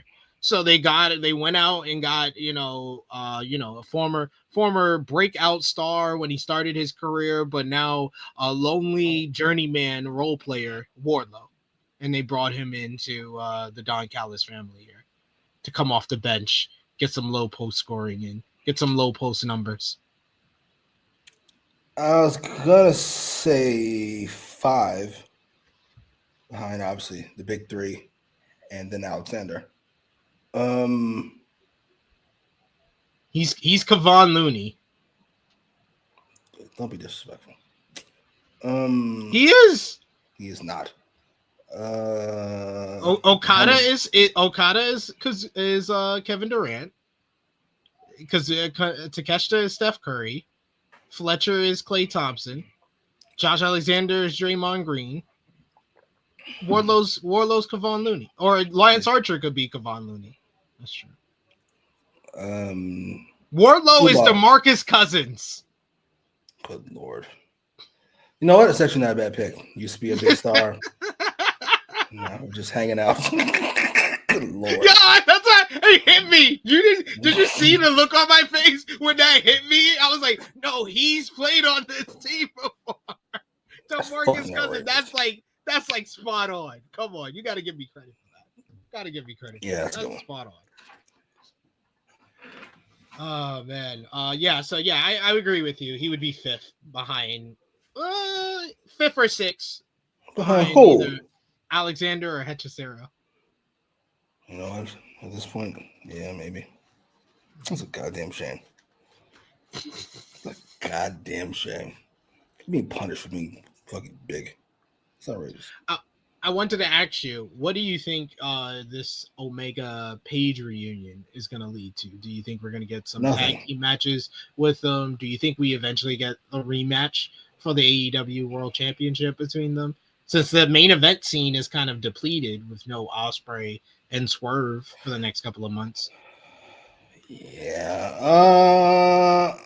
I'm not against it. I don't expect much. A couple fun tag matches. That's all we really should get. I'm sick of the Elite reunion every 12 seconds, if you don't mind. But sure. We want to do an Omega match on pay-per-view, I would imagine. I'm not against it. No. You know, I don't think he's trying for the world title. I don't like people going after the world titles after they lose for a secondary belt. There's got to be something in between there, if you don't mind. Hey, he won on Sunday. He won? Really? Okay. He won. He was on the winning team. Absolutely. Yep. We got a super chat donation here from our main man, Chuck Berries. Thank you so much, Chuck Berries, for the support. Listen up, you prick. Chuck Berries says, doo-wop, bop, bop, doo-wop. Doo-wop, bop, bop, bop, doo-wop. Doo-doo-wop, doo-wop. Do. Yeah. I know I'm stupid, but I had to do it. LOL. I'm down. I don't know why, but I'm down. For this. Yeah, that was the. Did you like the Young Bucks entrance? No. Had Forbidden Door. What are we doing? Had 18,000 singing Hanson. Sure. Why don't you like fun? I just want to ask you that. Like, because I'm not 12 years old and people farting doesn't get me to crack up laughing anymore. It's not people farting, sir. It's not people farting. It's actually not that. I'm sorry. I just don't. It's fine. I don't hate it, but I'm like, no. I used to think fucking Marlon Wayans was hilarious. Now I watch them do shit. It's like, oh, good Lord. You get it? He's acting crazy. Oh, Jesus. He's so crazy. He's so zany. Shut up. Enough. Good Lord. So you're not a fan of Marlon Wayne's recent work? No. He So I'm was just interested in him like in that movie. He's gonna be in the Jordan Peele movie. Yeah. Yeah, I've seen good things. He's probably got some real acting chops. Yeah. Chuck Berry says Jimmy doesn't like nostalgia. Jimmy doesn't like a lot of things, to be fair. I love nostalgia, but I love it when I am the purveyor of it. If I fucking click on wrestling and watch Austin back in '96, that I'm getting a nostalgic feeling watching Austin in 1996. I don't want to see Austin wrestle in 2026. That would be terrible. I don't care how nostalgic it is. No disrespect. That explains it well, I guess. You know. Yeah. Are you? Okay, I am. I'm here to help. You all grow up, apparently. Stop looking at silly things going or does it make it being silly? Get it? It's funny. The way Bugs Bunny hit him with the hammer and he didn't get hurt, actually. Oh, good Lord. All right. Sure. Whatever. Yeah, I feel like that when I watch Attitude Era, Big Man Dogs. He says, I rewatched some of those Triple H, Shawn Michaels segments from my childhood, and it ruined it for me. I thought the McMahon parody was so funny as a kid. It's really not. I thought the DX Nation parody was hilarious when I was a kid. Then I saw it with adult eyes, and I was like, that's kind of racist. I do like what's his face. Who was it? Is that Road Dogg? Jason Sensation. No. Oh no, Road Dogg as D-Lo was. I'm sorry. The man put himself down, and he gets up to the man. That's fucking hysterical. He smacks himself down. Oh, it's fucking ridiculous. Yeah, Road Dogg and Jason Sensation were the best in that whole segment. They were great. Austin KO? No, I hated that match. Sorry. Just watching it. I can tell everything hurts with every move you make, you poor bastard. It's like, why are you even here? We get a video package for the Ring of Honor Women's World Title matchup coming up tomorrow night between Athena and Mina Shirakawa. Timeless Tony Storm was standing by with Shirakawa after Forbidden Door, saying that Athena is beatable, defeatable, and eatable. And Shirakawa is the love bum who will devour her before asking Shirakawa how her hand is. Shirakawa slapped Storm in the face and chest. Storm said, "My God, you're back," which was hilarious. Athena told Renee Paquette that she'll toss Shirakawa off the 2300 arena, made a Blue Meanie reference, and says that what she does to Shirakawa will make Sandman piss his pants.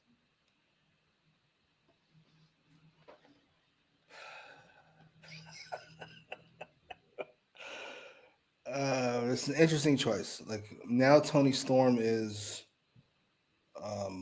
a crutch for Amina.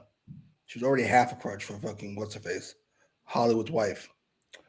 This is a waste of everybody's time, and it's a waste of Tony Storm's talent, and it's a waste of whatever juice this character has left. Which I gotta be honest, ain't much. I'm over it. I'm over all this. Listen, I'm Tony Storm. I'm not leaving. I'm not leaving this character behind ever. I'm just gonna ride it till the wheels actually fall off. As she should. Nothing else has really worked. But hey, sure. Is it any good? No. This thing. Yes, it is. You thought this was good? I thought Tony was good here. Okay. Next up, we get the Ops defending the AEW World Trio Championships against Ricochet and the GOA. Hobbs immediately no-sold Ricochet's offense, just taking Ricochet's head off with an overhead strike and follow up with a power slam. Khan made the blind tag and he ran over with a shoulder tackle, leading to a Shibata tag. Forearm and chop exchange between Shibata and Khan, which looked really good. Both men's chests turning purple and red before our eyes. We get Ricochet came in with a cheap shot from the apron, leading to Shibata getting the boots to put to him by the heels. Shibata was worked over the entire break until finally he was able to plant Khan with the leg sweep slam before making the hot tag to Hobbs. Meat chants rang out the 2300 arena as Hobbs and Did you write that down? Are you reading? It rang out. All 6 people. You should have heard them. Right. All right.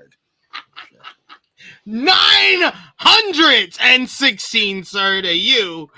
Finally, Hobbs was able to get the better of Leona as Joe made the tag in and started lighting up Ricochet with power slam and then a running senton.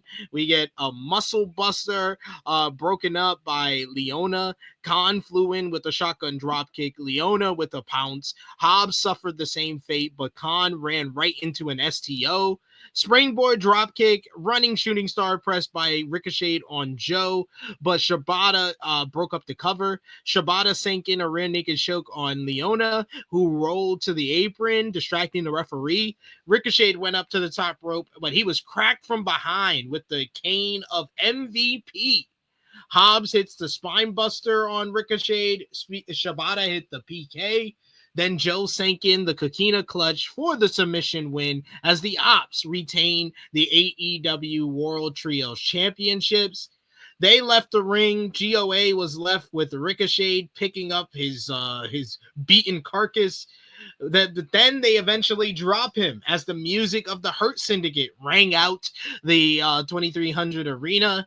The brawl was on with Leona, Khan, and Lashley and Benjamin brawling through the 2300 arena as they went through the back, leaving Ricochet to cover in the ring by himself.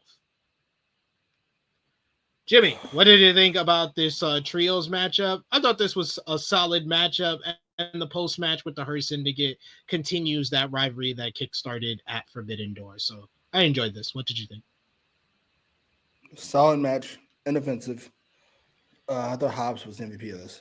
He looked the most impressive, and I thought he was the focal point, which he probably should be at this point in his career. Post match, some people are better at yapping than they are at anything else. I mean, quite literally anything. Wrestling, booking, any ideas. MVP is one of these people. Why the fuck are the Hurt Syndicate feuding with the Gates of Agony? Are you fucking serious? Way to book us down, sir. Brilliant. So instead of losing FTR, we lose the belts fucking anyway, and now we're feuding with Gates of Agony. Are you serious? Thanks for negotiating. What a good job you did. Appreciate that. If I'm last, I get this nigga kicked out of the company. Enough. What the fuck? You don't deserve to be here anymore. What is going on? What the fuck? We were just with MJF a second ago. And now we're with the Gates of Agony. It was Lashley who didn't want, well, apparently according to reports, it was Lashley who didn't want him in the group. It's another motherfucker who's got some terrible ideas. And we know that for a fucking fact. What the fuck? It's like this nigga never had a good idea in his goddamn life. Oh shit. Whatever. All right. Hey. You officially gave up right after that. Like, all right, whatever. I'm over it. Man, you made your own bed. I can't knock it. I can't even knock Tony Khan for it. Yeah. Whatever. Sure. Why are you upset? We were so hyped for this fucking tag team title run they're about to have. Yep. It's them and the Bucks. It's them and FTR. Then maybe it's fucking them and Swerve and Ospreay. And then maybe, right. First of all, none of that shit happened. Except the FTR thing. It didn't even happen properly. That's number one. And then number two, they lose the belts and fighting bums now. What the fuck? Yep. What the fuck? Knew we were too muscular for this fucking company. Told you, tried to tell you. That's how it works. You okay now? No, Feel better? This is terrible.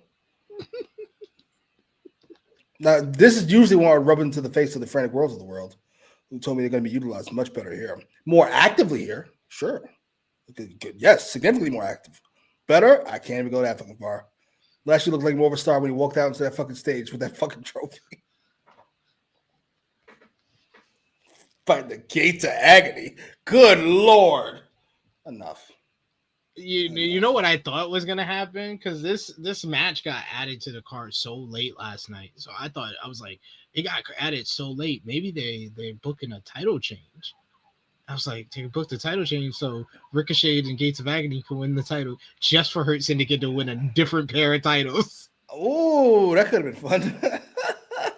I thought that, but I was convinced that was what was going to happen. I was like, that's why we're having this matchup. I was like, they're going to have Ricochet and Gates of Agony win the titles to be transitional champions to Hurt Syndicate. But we didn't even get that.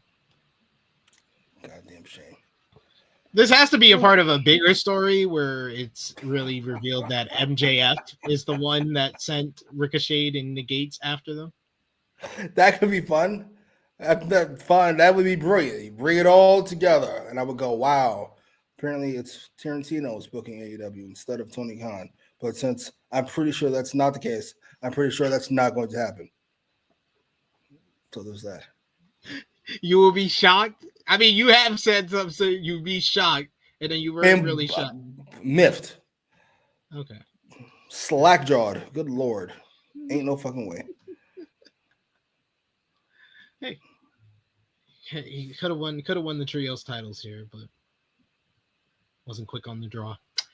Then finally, we had the Falls Count Anywhere main event. Darby Allin going one-on-one with Claudio Castagnoli. And we started this freaking joint like a freaking New Jack match. Castagnoli's making his backstage entrance.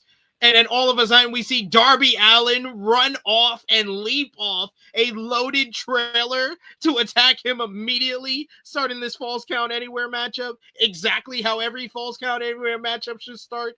Castagnoli quickly threw Darby into this trailer against in the backstage area, taking control. He then finds a shopping cart backstage, and this becomes an episode of Jackass. Welcome to Jackass, and my name is Darby Allin, and this is called Shopping Cart Derby.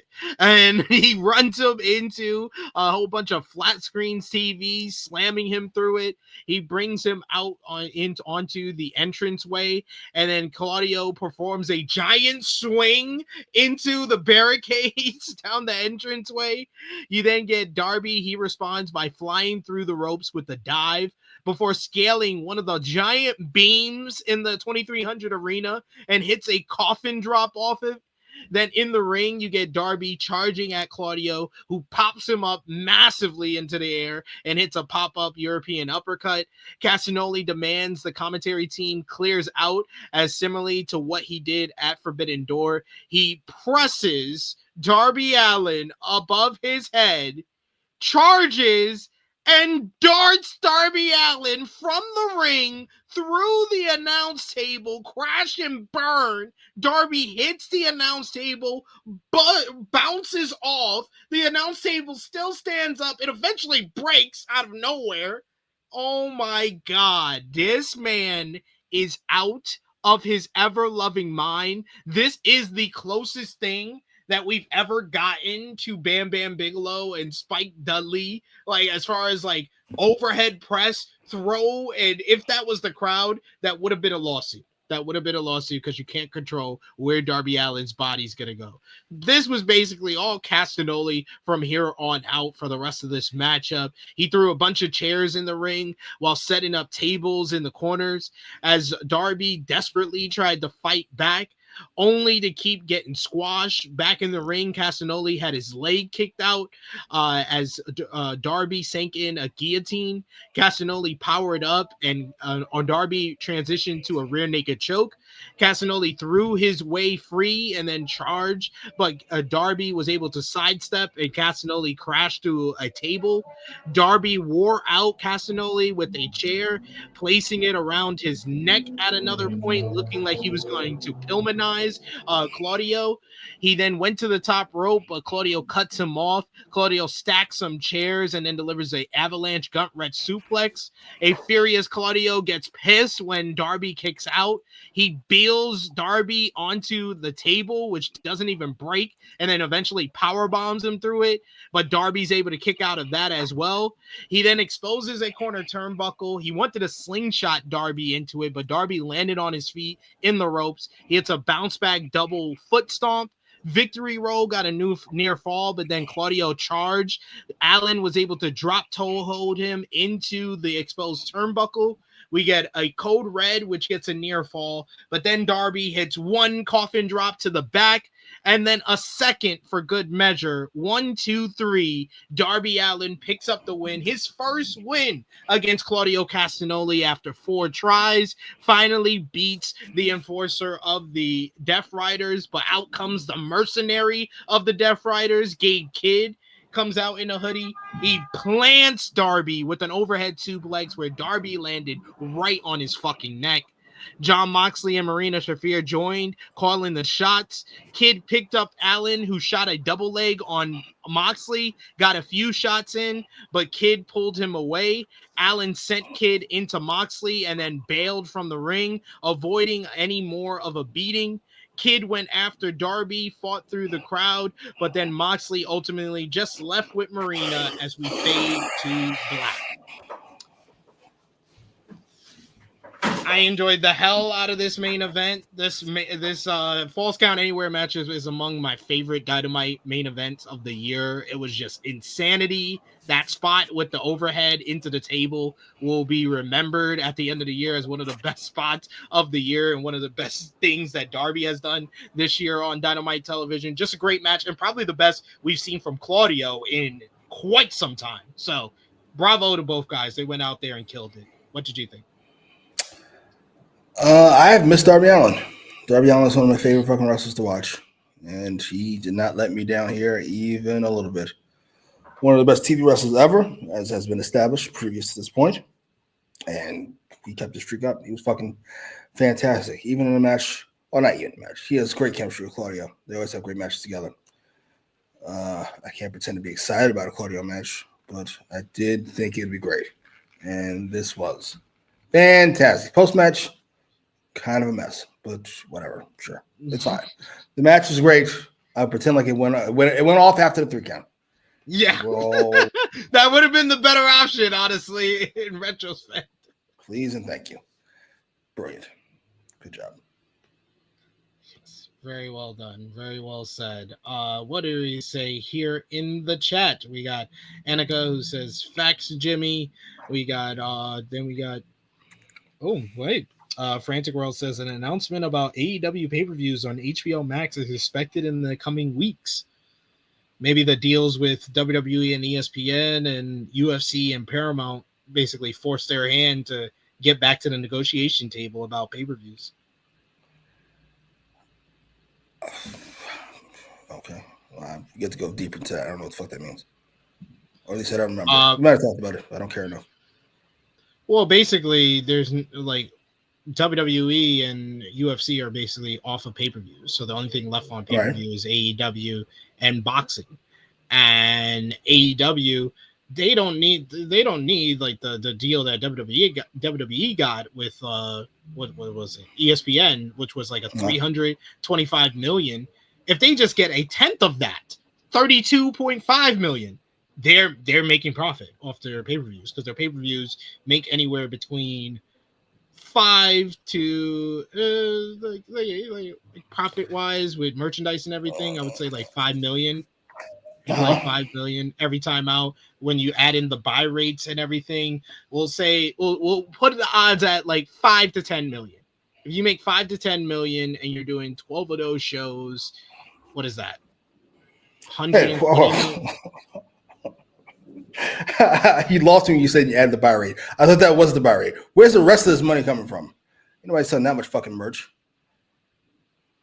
I'm ballparking it. I'm extremely ballparking it, but I'm just coming up to the average of it's not as much as you would be making if you signed a deal for 32 million for each pay-per-view, or 32 million, or even like 100 million will probably be the best deal, but that's not possible. I think maybe like 50 million per year for your pay-per-views on HBO Max. Listen, whatever keeps you alive, I'm here for.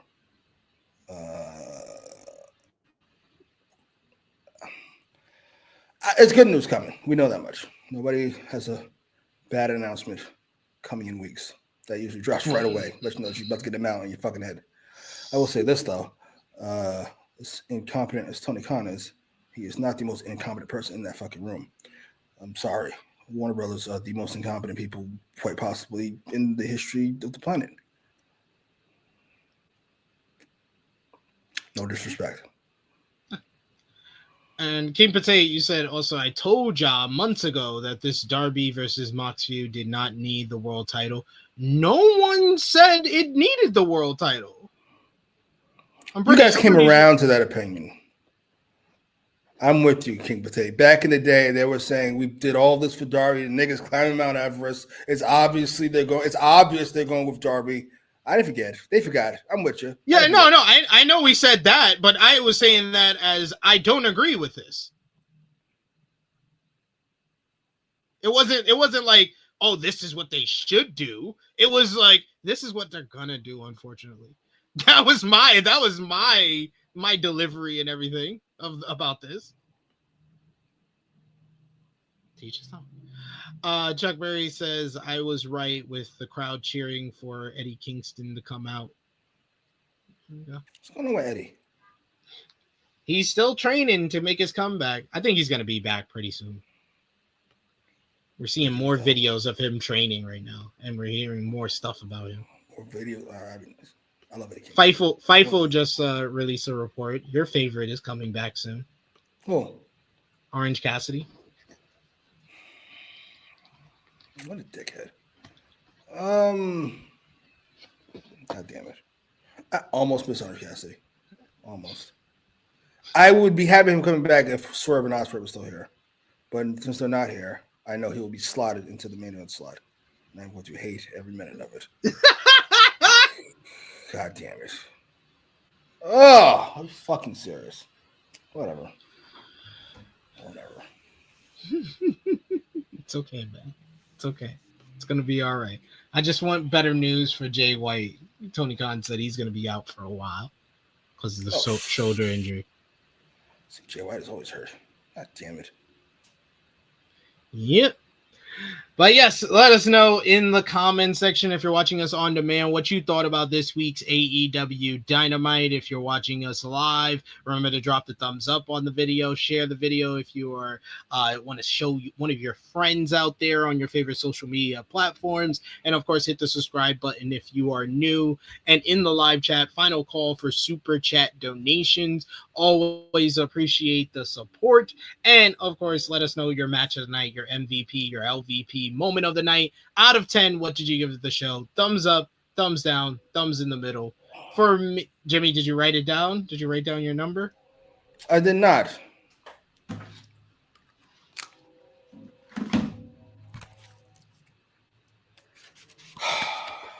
Stop cheating. Stop looking at the chat. You're cheating. I don't care what they say. No disrespect. I don't care what they say. All right. For me and Jimmy Macram, for the August 27th, 2025 edition of AEW Dynamite, in 3, 2, 1. Thumbs up across the board from both of us. Out of 10, I'm going to give this an 8.5 out of 10. Really enjoyed this show. This was one of the better Dynamites of the year for me. I had little complaints about this show. Really, I thought the in-ring action was great.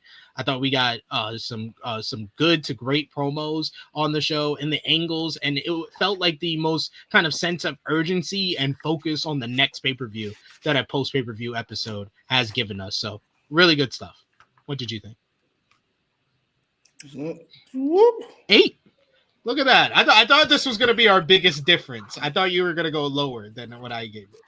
No, Darby Allin saved the show single-handedly, quite frankly, for an amazing performance.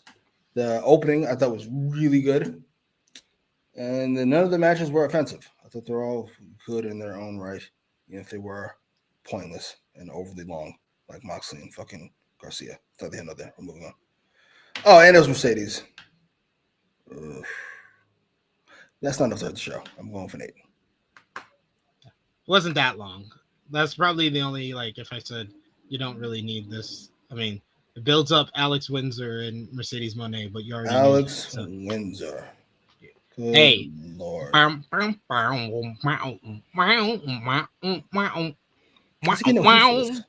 So outrageous.